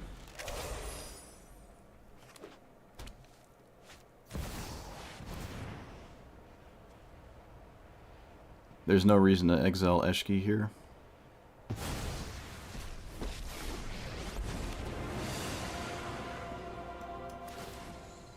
Oh, looks like we lose.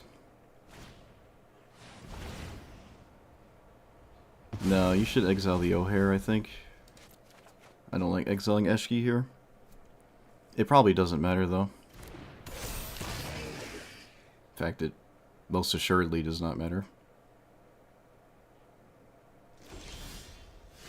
I had to think about their attack. Alright, so 4...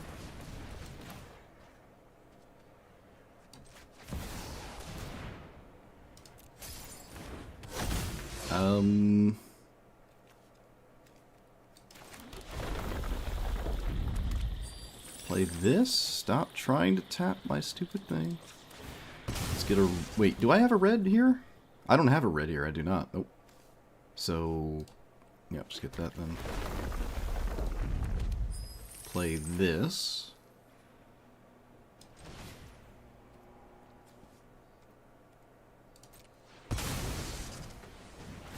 My 12/12 animates. Does it have trample?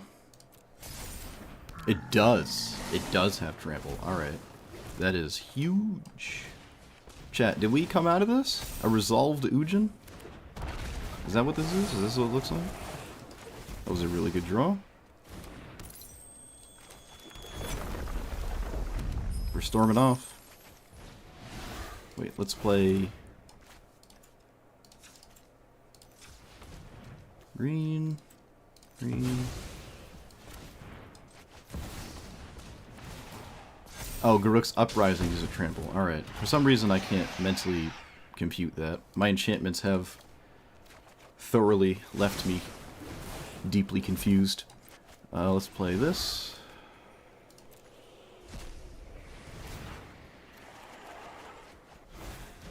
Can I actually play Atali here? I need double red, so probably not.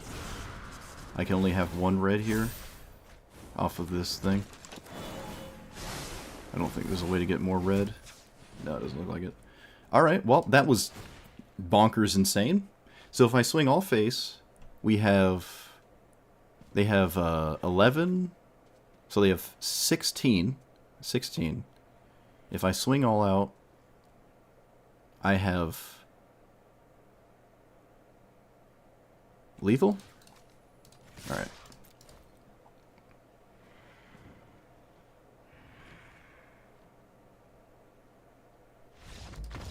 Wow. I really thought I was just doomed there. 2 exile triggers is really nightmarish. I still think it was wrong to exile Eshki instead of the O'Hare here. Right? This wouldn't be able to swing. I guess this would be able to swing, though. And this would have likely swung for a lot more than 6. Okay, I'm not really sure what I would have done, because I can just simply recast this, is why I'm not big on exiling it, but... The ability can kill you through blockers.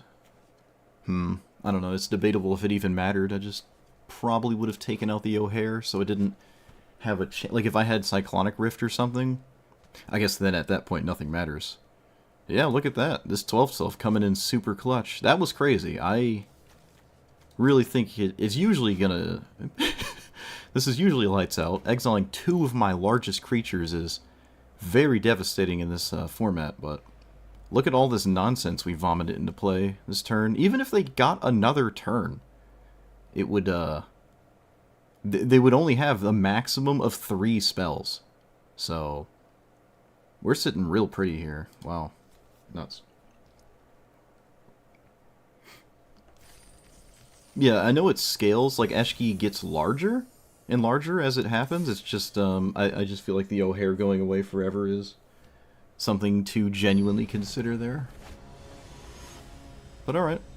I can see how their choice was the right one. I'm not saying it's wrong.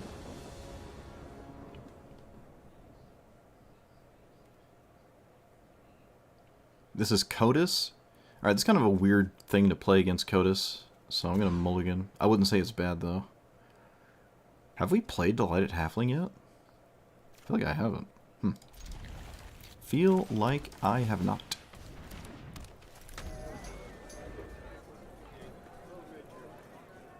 I will play Eshki next turn. That's the name of the game. Well, that's a funny draw. Blue, blah, blah, blah. Yep. Doesn't matter. Probably a good idea to play this as a forest. Double green looks pretty important here. Rampant growth. Ooh, nice. Straight up rampant growth. Oh, wait, it's Katas. Yeah, 4 mana. Gotcha.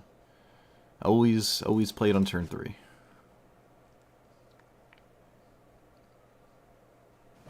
I don't think I'm dashing Ragavan. There is merit in playing this full retail. Maybe I should. I do have a 6/6 though. It's hard to not simply just cast this. I'm gonna cast it. This is a legendary, so Halfling can pay for it. Worry not, for I have not made a mistake this time. With a colorless, this is a legendary.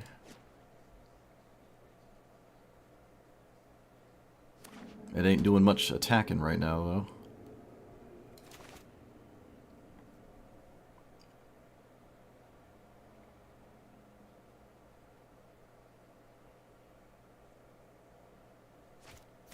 Oh, wow. Whoa.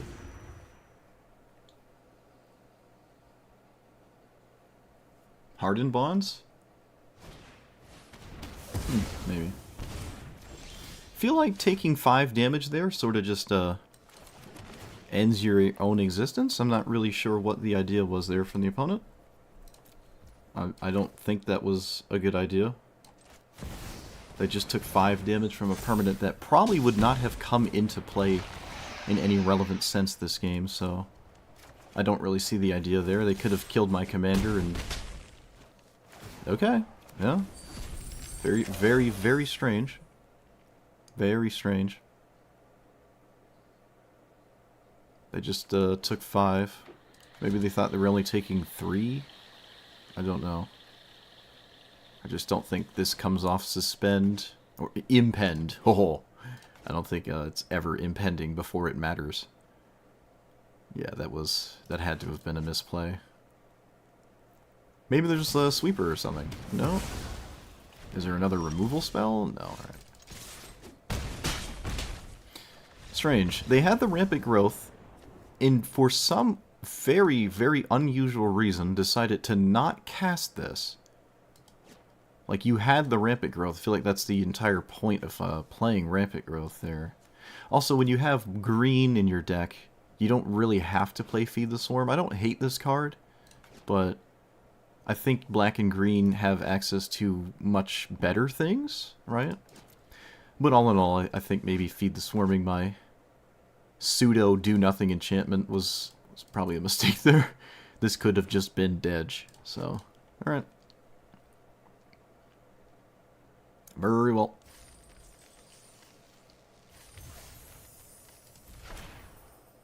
Did I make a bad sequence? I don't think I did. I wasn't playing Bristly Bill that turn.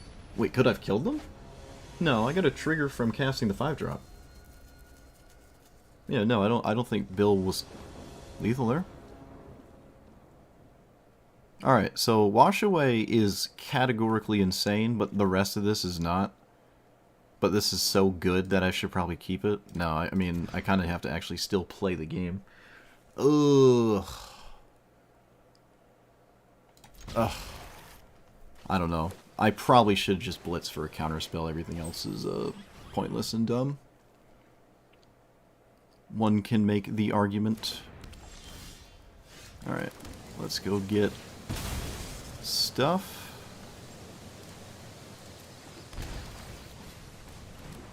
Eshki's probably not part of this game, but... I missed Eshki damage. Ah, rip. What does this do? Okay, that's what that does. Play Bristly Bill. Play... Fetch land? Red-green untapped thing? Okay, I don't feel good about this situation. I have like one draw, and if I don't get it, we are practically doomed. Which is why I think Wash Away was probably better than any possible. Alright, we didn't get it. Uh-oh. I will swing now. Technically can swing for lethal over the course of 2 turns, which is funny. Alright, no dice. I think at this point it's more important to... No, it isn't. No, it isn't. Alright, so hopefully there's no 0 mana spells. That would be bad.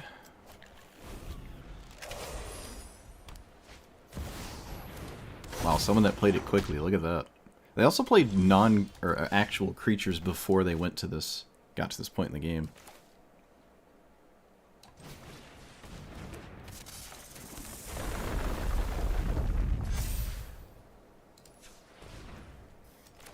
Think I'm playing more stats? Yeah, we're playing more stats here.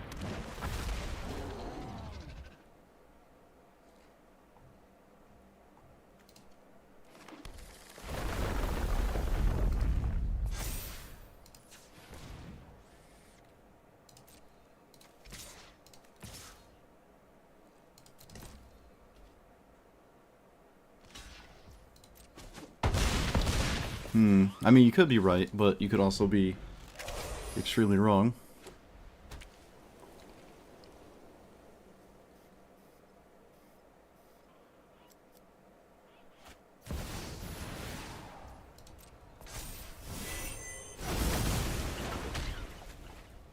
Alright, we did draw good stuff.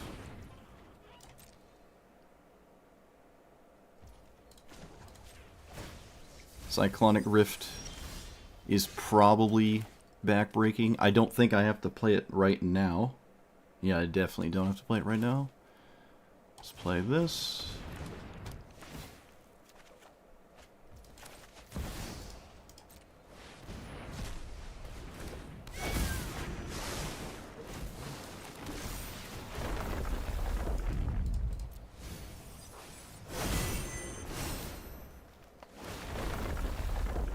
Elder Gargaroth. I don't know if that was a good keep, but I did keep it. Alright, so Cyclonic Rift next turn. I don't know if Mono White has much except like Reprieve, but I expect them to spend all their mana on their turn, so... Can almost set up an out-of-nowhere lethal with a Cyclonic Rift, but that would involve them not interacting with my board, which doesn't really seem likely. Alright, they blew up their own card. Alright, just a draw. And then they... Wait, what? Okay. So I keep my 4/4 around? Whoa. You got it. So here... I am dead to spell slingy nonsense this turn cycle, actually. Maybe I can't. Alright, I'm gonna try to just make it work.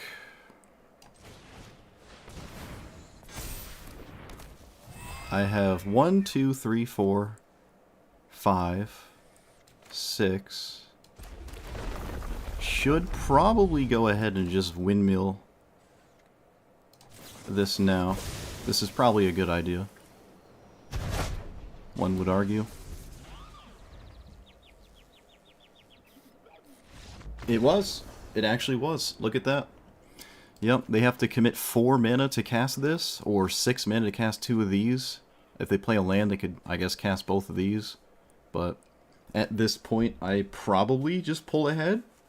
So I think this is probably a good example of when you should sorcery speed Rift. If I wasn't going to sorcery speed it, I could not cast it on their turn because of the floating Cobra mana. So I had to think about it now, and it was probably worth it, right? Now, it's great to do it on my opponent's turn, but at this point, when I have a board presence like this, they can still literally go crazy. They have upwards of 3 mana after they cast this, so it is possible, but I guess they didn't have it, so sweet.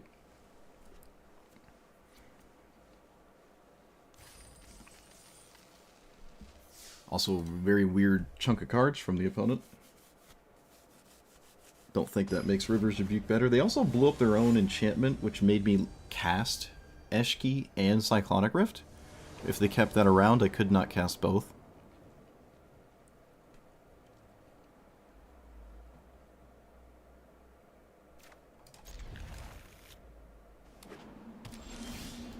Alright, that was a pretty good draw. Still get Breeding Pool, Pit, whatever. No, Breeding Pool. Yep.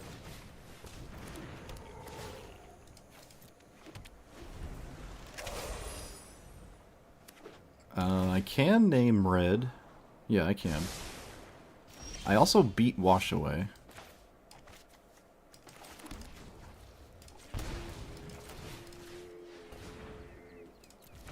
And by beat Wash Away, I mean I don't lose the game if they have it. Sure.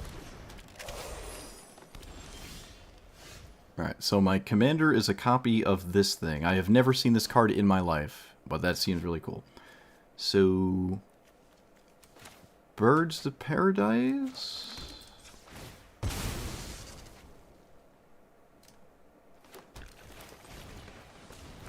And we'll see how long I can go without my commander. Never would counter Midnight Clock. It's kind of bad that I can't cast this. Yep, that's probably the worst creature to have here. It's a complete nightmare.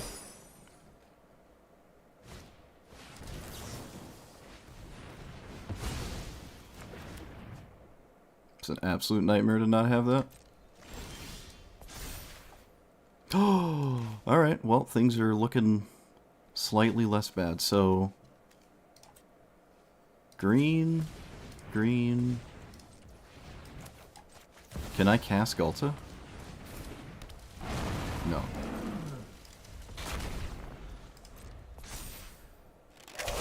I can Stubborn Denial, technically. This has Hexproof, right? Yeah.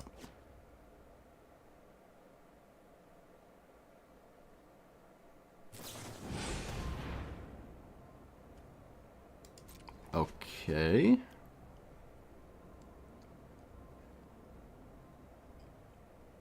Could have Stubborn Denialed that, I guess.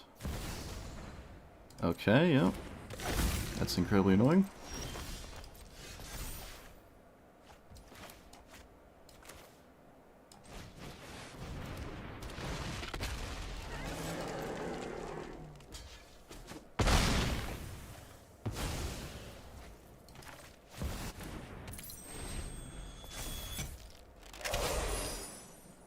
Does Ghalta beat Codice? I have no idea. Probably. Hmm.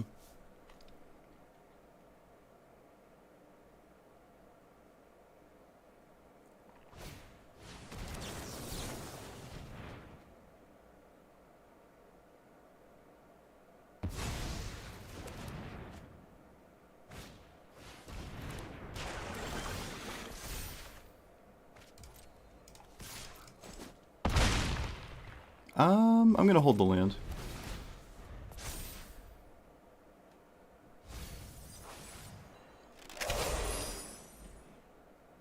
Oh, a 0 countered Archfiend? That's really funny. Wow. Alright, there's not much they can pay. They can't go crazy, because then they'll just die to the Gulta. Alright, or you can just draw that, and literally everything I said is pointless. That works too, I guess. Let's play our commander. Play that. Play this. Play that. Wait. There.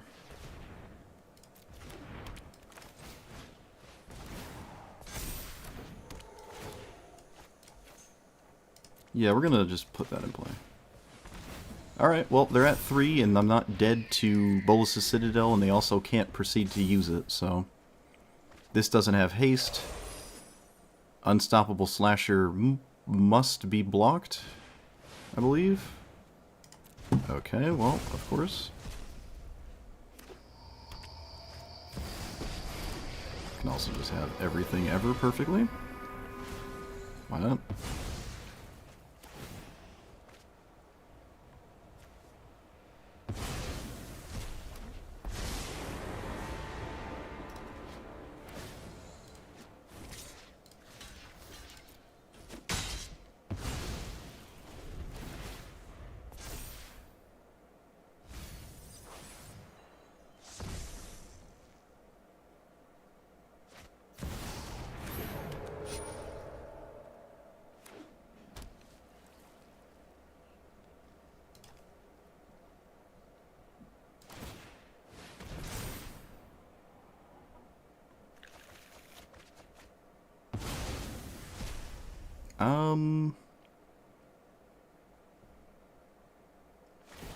Do I have outs?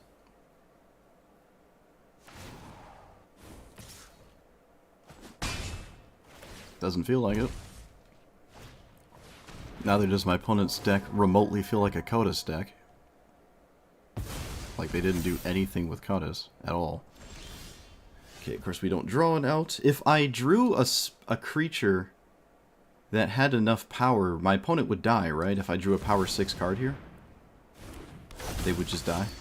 So, alright. They would have died if I did have it, right? 1, 2, 3, 4, 5, 6, 7. Yeah, any castable creature, all of them. Any creature off the top would have killed my opponent with 6 power, because this would just deal 3 to their face. So, past all of this, we actually still could have won. Alright. We just drew a land instead. Feels pretty accurate. Yeah, that lose all abilities Frogify, they just basically won the game right then and there, and everything that happened after that was kind of pointless. Because I never blew it up.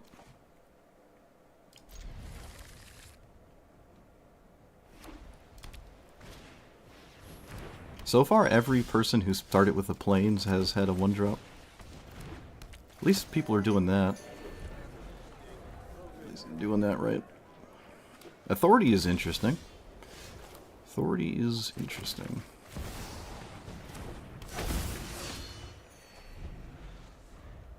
Alright, so if we untap, we're happy. Of course, we don't untap.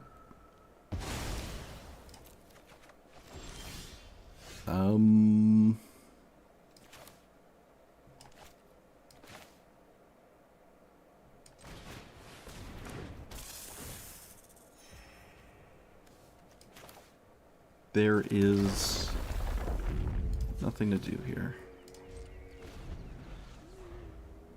I'd like to save the fetch land.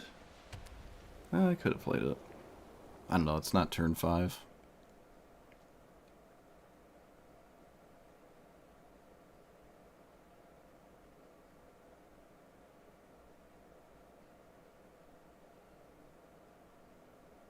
So I can play Primeval Titan next turn. That feels pretty healthy. Whoops. Should I? The problem is not having a counterspell is like abysmally ugly. But maybe that's just what I have to do. They can minus, and then I have Lightning Bolt, so It's not the complete end of the universe. Does this exile or destroy? It destroys. So maybe this is slightly better here? No, there's no way this is wrong. They're always just playing this instead.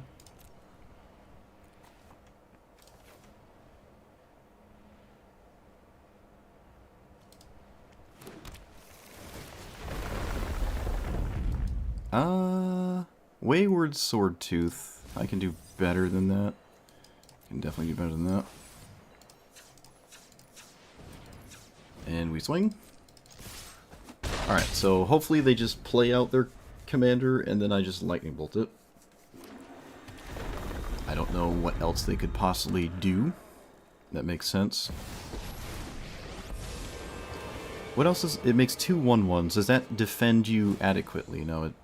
well, it actually does. Plussing would, in some regard, defend you. Alright, we're gonna play... It's so hard to cast everything I want. This lets me leave up the stuff I want, so...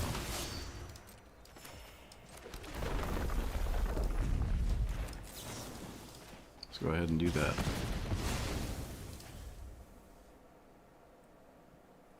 Not bluffing wash away? I know. I know. I know. Big lazy. Alright, that's fine. Would never counter that. Even if they didn't have a land, I still would not counter this. And there's no telling if they have a land or not. I can definitely beat just a 2/2 a turn. It's not the issue here. History of Benalia. Cool. Alright, so without their commander, I'm not terribly frightened of a bunch of tokens.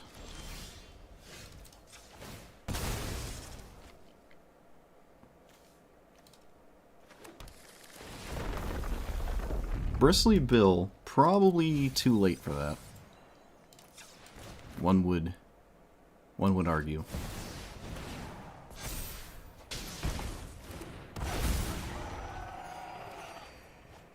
Okay. Can I play that and leave up my counterspell? So if I cast this, I have 1 mana, and this doesn't tap. I cannot cast this. Alright.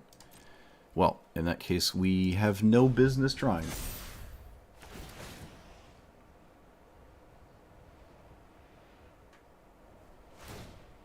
You got a mythic you didn't own yet? Oh, nice. We can hope they do not have a land out of hand as well. Oh, of course they do.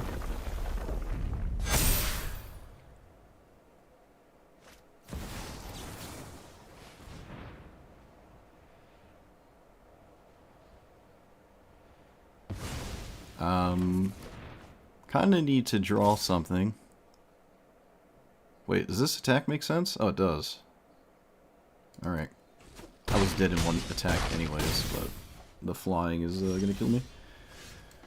Okay, I think we're dead.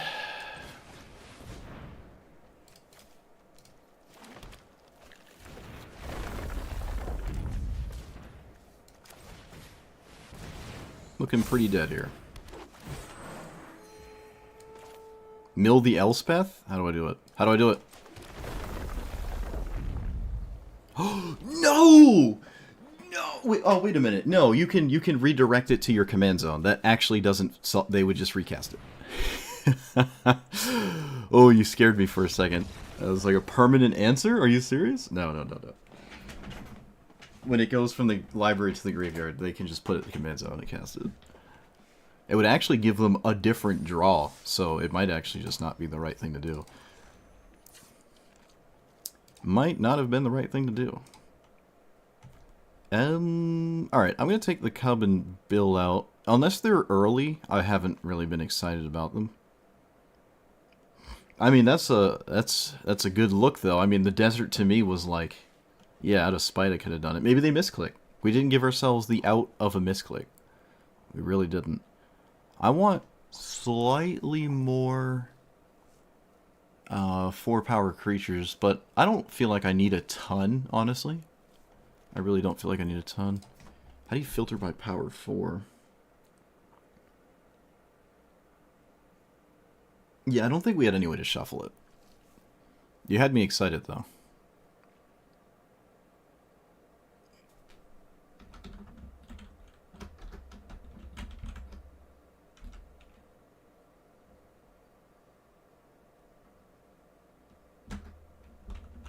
Greater than is...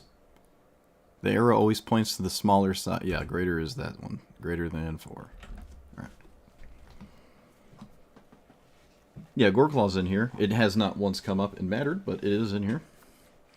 Let's take out Xenagoose as well. Probably this random 6/6, which doesn't feel like it's doing what I want it to. And Vaultborn draws off of power 4. Okay.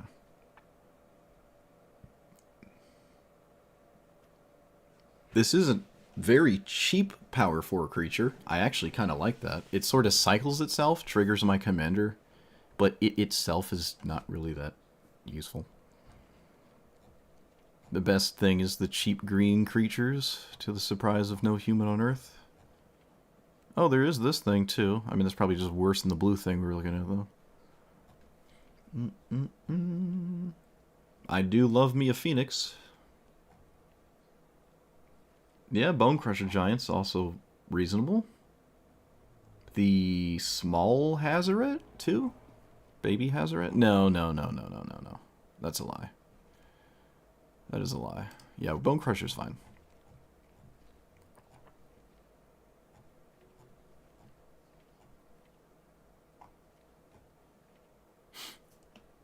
Bloated Contaminator. I mean, it does have trample, but still. Lovestruck Beast. Yeah.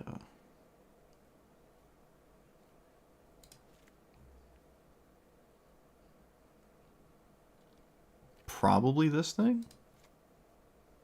Probably should have been in here.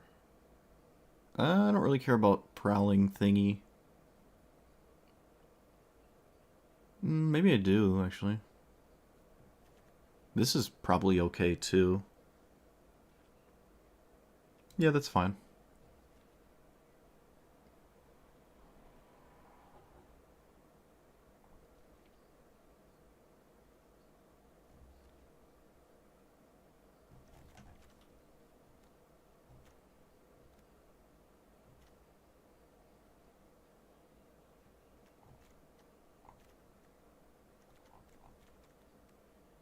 Probably take out this goofy one. I still like this. Unironically.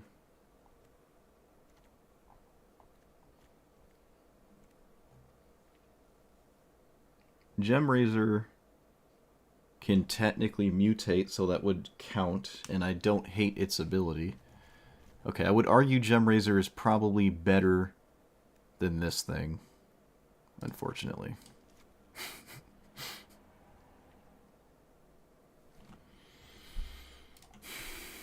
Sharpshooter?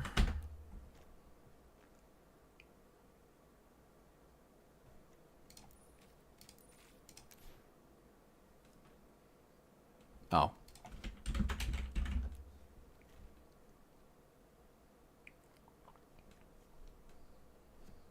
Yeah, it's just like the card we just added.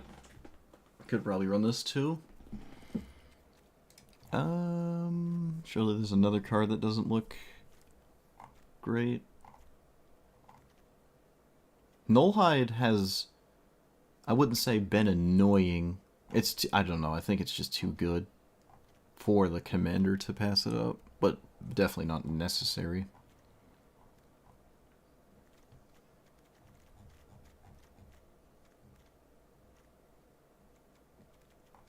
Could maybe remove Gulta. I'm finding it difficult to cast. Yeah, maybe Gulta could come out. We'll try Sharpshooter. Scrap Shooter. I keep trying to call it Sharpshooter. And what was that, What is this? What does this do? Whenever counters put on a creature, seek a creature card. Oh yeah. I forgot. I remember talking about this card thinking it was insane. I forgot it existed. I'm sorry. I forgore. I really like this card. It's a good sign that I can take out expensive creatures. or feel like that makes sense to do. I still sort of like Vaultborn Tyrant, but I also don't care too much about it. Yeah, let's take it out. Alright, there we go. Alright, we're slightly more in on our commander, but I feel like we haven't necessarily needed to do that anyways. It just feels like sometimes I'm running out of gas. Where I otherwise maybe shouldn't be. But not by much. I don't need to have critical mass. You don't want to go too crazy, because then you enter irrelevancy, and that is not good. It's like win more territory. You don't want to do that. Sure.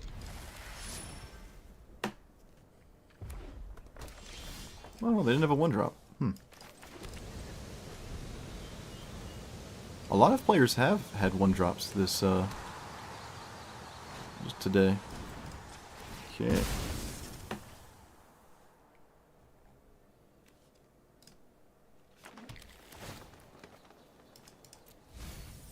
I don't have a blue... Well, wait, do I? No, but I don't have Mana Drain.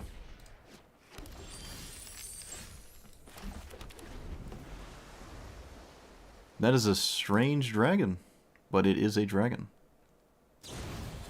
Opponent casts it. Wait, what happens if you Mana Drain this? Do I get 4? I have no idea.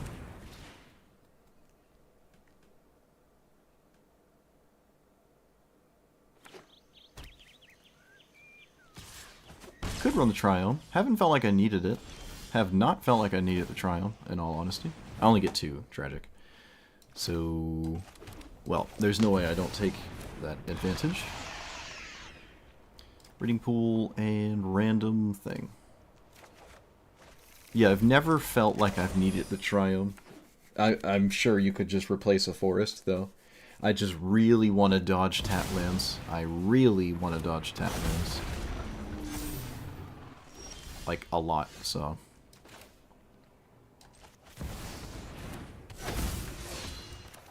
I don't actually have a good Mox, do I? No, I do not. I do not have a good Mox. Ooh, alright, problems.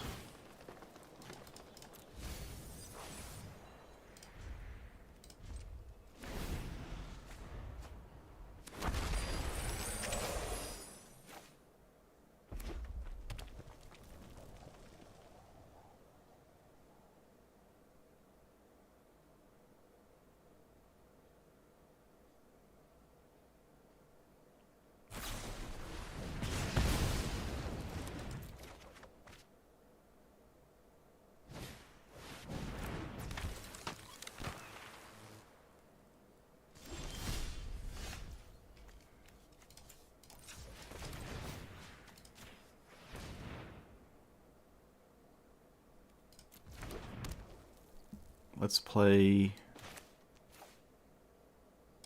our commander again, because nothing else feels reasonable.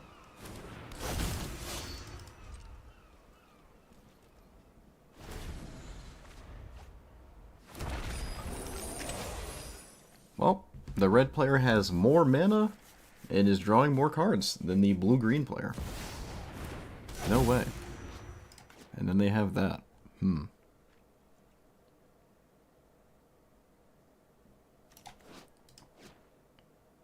I can flip Vorinclex next turn with Mox. I guess that's the best Mox is gonna do, so... Yeah, we just get rid of Bone Crusher here, I believe. Doesn't look too enticing. Alright, well... In it to win it.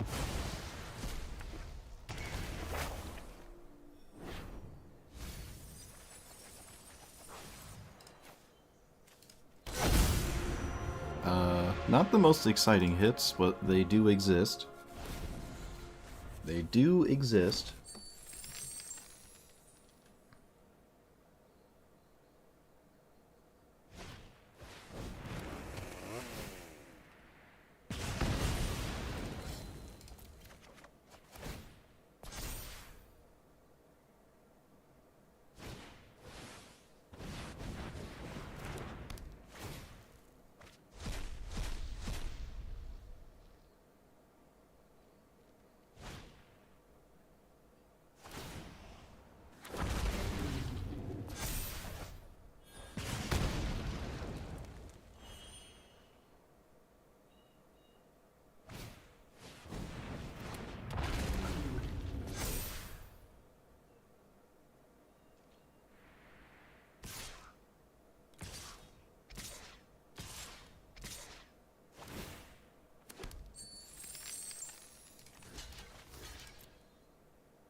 Oh, it got exiled?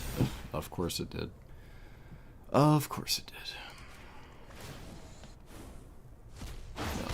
Cleanly kills all my creatures. I shouldn't have blocked. Probably would not have ever mattered. No, it didn't matter. But who knows? Maybe I could have actually done something if I didn't block. Who knows? That my only out was swinging with like that thing at 11 power, which I don't believe has any conceivable way of getting me out of that. Alright, well that's the best I have ever seen Sarkhan in my life, and I don't expect to see something like that again. That was absolutely bonkers. They drew more than me, had more mana, more creatures, more just everything. More everything. Alright, well I like it when both the green players don't have the 1-drop. That's pretty cool. That is not a mana ramp spell, so that's curious. That's fine.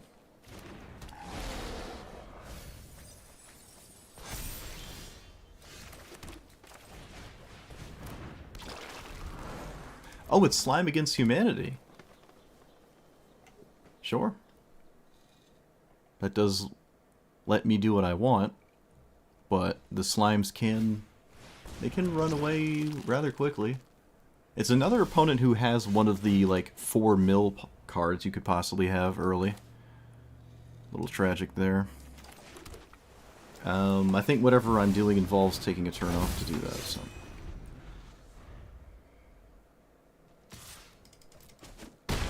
There will probably be no surprises.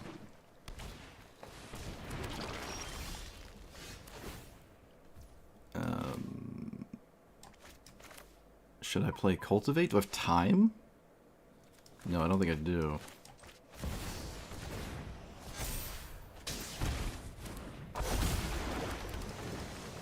Let's do a Forest?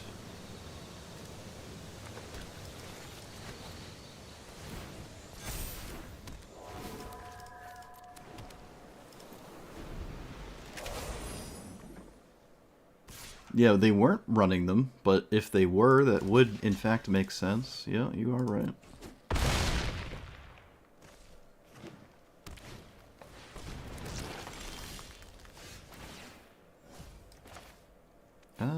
Yep. But again, I think I'm kind of safe? Famous last words. Feels a little safe. This is attacks or blocks, so they can never really swing with the 5-1. I think this favors me, so I will block like this.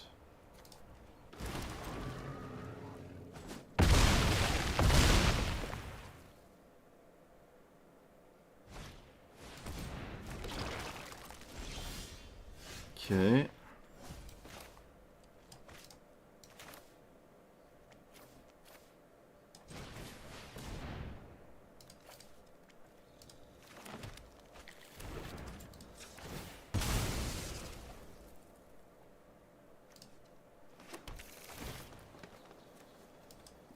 That doesn't look right.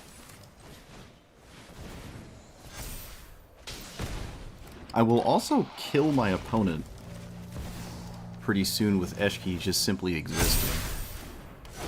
So that's probably bad news for my opponent.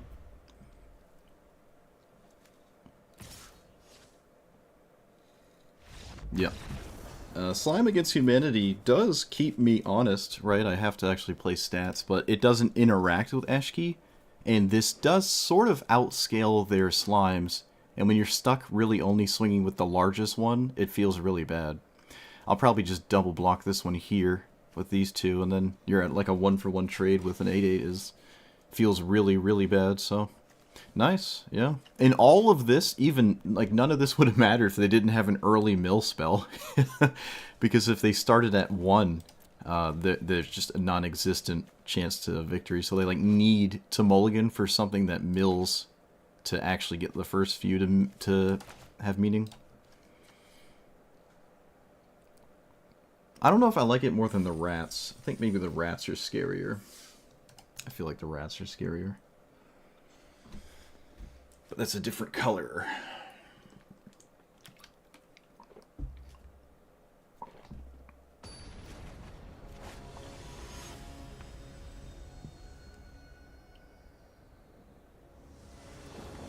Yeah, it's not really going to surprise me.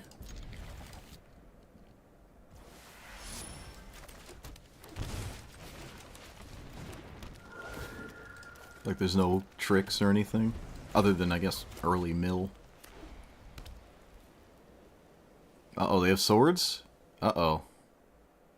Well, we can't get away with everything, I guess. Oh, never mind.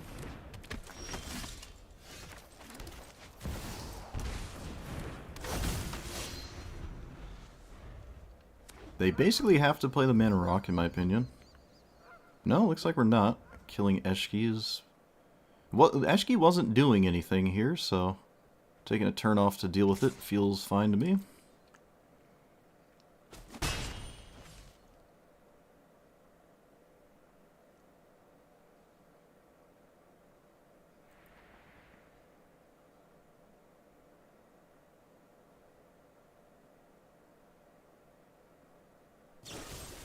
No, they did. I feel like that was good for us. They don't cast a Mana Rock or whatever. And we drew what we needed.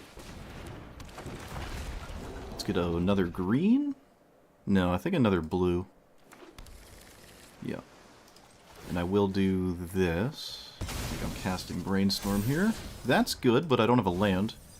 Actually, it's actually not really that good, all things considered.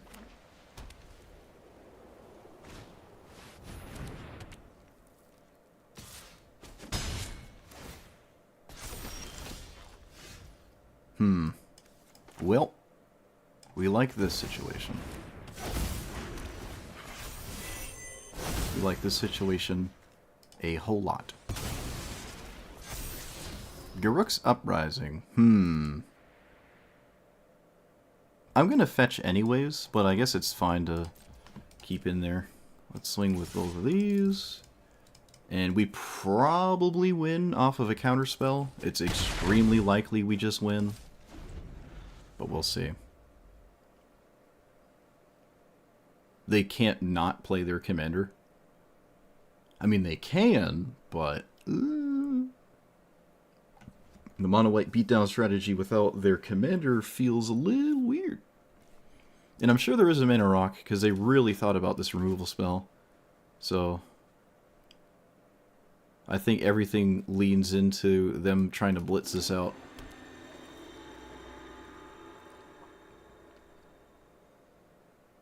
I don't believe you cannot cast it, but I don't know the other 4 cards.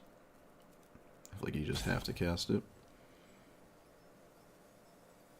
I don't like the idea that they have choices, and one of them I think is really a Mana Rock. Okay. Not sure what the other options were.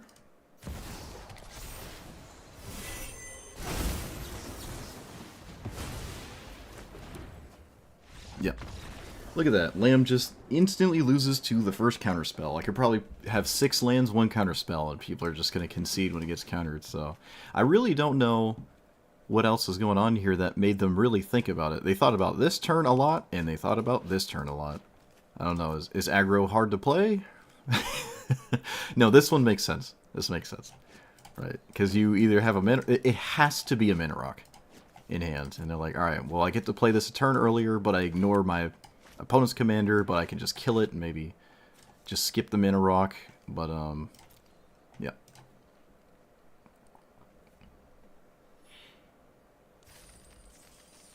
Yes, sir. Yes, sir.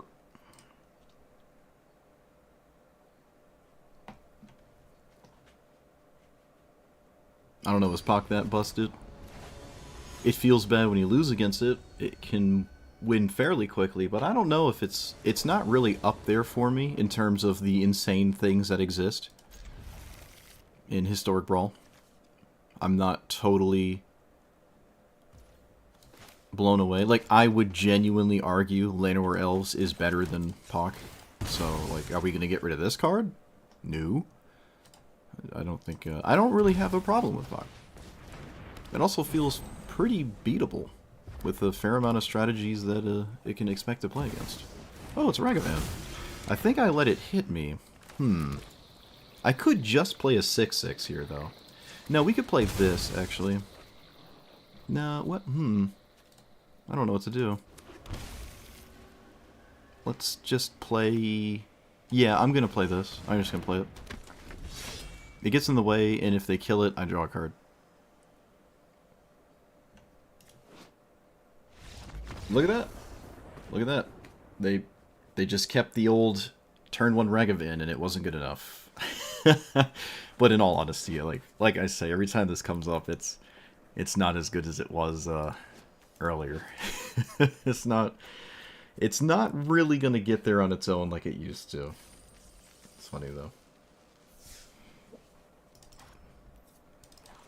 It is funny. Alright, I think I have had my fill of this. I think I've had my fill. We won most of our games. I'm trying to think. We lost the Sultai thing, but we had the out of... We could have top decked an out. We lost against Ujin once, where I didn't get to do anything. No, I'm not sure. I can't remember that one. Yeah, no, there was an Ujin matchup that we lost. And the weird Sultai Kotis but wasn't Kotis thing. We beat... I think... What else did we lose to? I'm trying to think. Those couldn't have been the only 2 losses.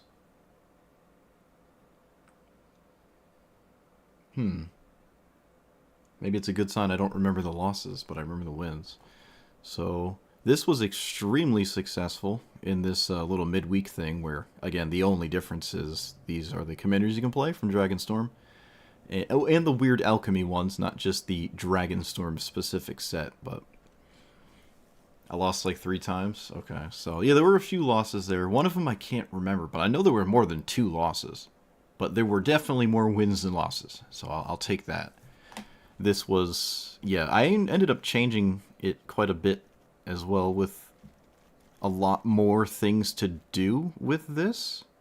Oh yeah, there was a Sarkhan matchup. The mono-red Sarkhan just completely swarmed me. Yeah, that's true. I forgot about that one. So yeah, the top end was actually getting in the way. It's nice to have that stuff, and you could probably get away with it, but when it comes to getting this large and swinging at your opponent, or just throwing random amount of damage at your opponent's face, this is more what you want to be doing, like, in your deck. Just like the 4 power stuff, and then 6 power stuff, and none of the giant, crazy, big stuff. It just got in the way. So, this died a lot. I will say that. You could make the argument you need it turn 2 every game, and there were a few games I did. And games where, like, I didn't play it on turn 2, it felt like it was never going to show up on turn 3 because I, like, missed my window to cast it and then proceed to also, like, do what you have to do to not get swarmed by anything in this format. Taking a turn off... Like, this isn't a huge investment because you cast it and you've done nothing, right? You've just cast this. It doesn't do anything, you know? You need to do other things with it. This is one of those commanders. There are plenty of commanders that don't require any other card to do stuff, especially the Planeswalkers ones, right? Bristly Bill is also, you just need lands. That's pretty easy, but you do technically need those to have that do anything. But green, you know, like 6 actually is a good example of, like, it can do stuff on its own, but is also a bit slow at doing that, so it can't really just go crazy on its own. Eshki's just does nothing on its own, right? If you don't have any creature to cast, it's not going to grow. If your opponent casts a sweeper and then you try to rebuild, you need to continuously have stuff cast from hand, right? And you don't always have that. I ended up adding, you know, as you can see, more things to do, but still, you don't always have something to do, albeit it's rather unlikely when that happens. And the damage ramp is a bit slow. It is a bit slow. You could run, I guess, hardened scales and stuff, but then those are not creatures that make this large. And hardened scales doesn't really do much outside of this. I ended up taking out Bristly Bill and the cub that does the same thing Bristly Bill does.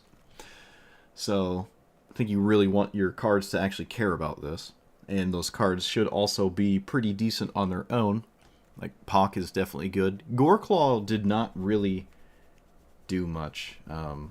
This is not the first deck where that's the case. I think Gulta was the other one where, like, this cost 4, and then you start casting big things, but you can start casting them when you have 5 mana, because, like, you cast this, and then it's the next turn you get a discount. So if you're at, like, 5 mana at that point, I don't even really care about this discount. That's just... There's a colossal difference between this costing 4 and 3. That is huge, right? Like, look at this card. This card costs 3. It is just leagues better. Leagues better than Goreclaw just because of that alone. So, I don't even know if I like this. I really don't know. It's okay if you untap with it and your commander, and then all of your... a wide range of your deck is heavily discounted, and if you keep casting them, they can chain into each other off the top, right? And then you probably won. You've started to snowball like crazy, so you probably won there. But I think I was saying this in one of the games you're playing. You want to avoid having too much snowball and start to turn into an avalanche of win more, and then you look goofy, right? You want to avoid win more things, so you want to just balance it to where you're not going too far with it, and then in the intermediate you weren't efficient enough because you're just caring about the end of the game where you're casting a bunch of creatures and trying to lava axe your opponent 3 times or something. The damage is hard to pay attention to, especially when you're not like hyper fixated on growing this and throwing a bunch of damage. The best part of this card is the draw, really, in my opinion. It's just kind of just drawing cards and drowning your opponent with all your card draw, which is really good. If it didn't have the card draw, then really the rest of it, I'd say, wouldn't function too well. So, yeah, but this Power 6 thing, while it can be good, it just doesn't feel as good as the Power 4 part. So, that is to say, you should still probably run some 6-power creatures. I don't see why not. You could probably run some bounce spells in here, or something that consistently bounces, because if you just run like... Oh, if you run like this, it doesn't... You know, you didn't cast it, so that doesn't really count. It needs to be like a bounce thing, and there are some cards, I think there's like a blue artifact or something, that like return creatures to your hand, and you can continuously do that.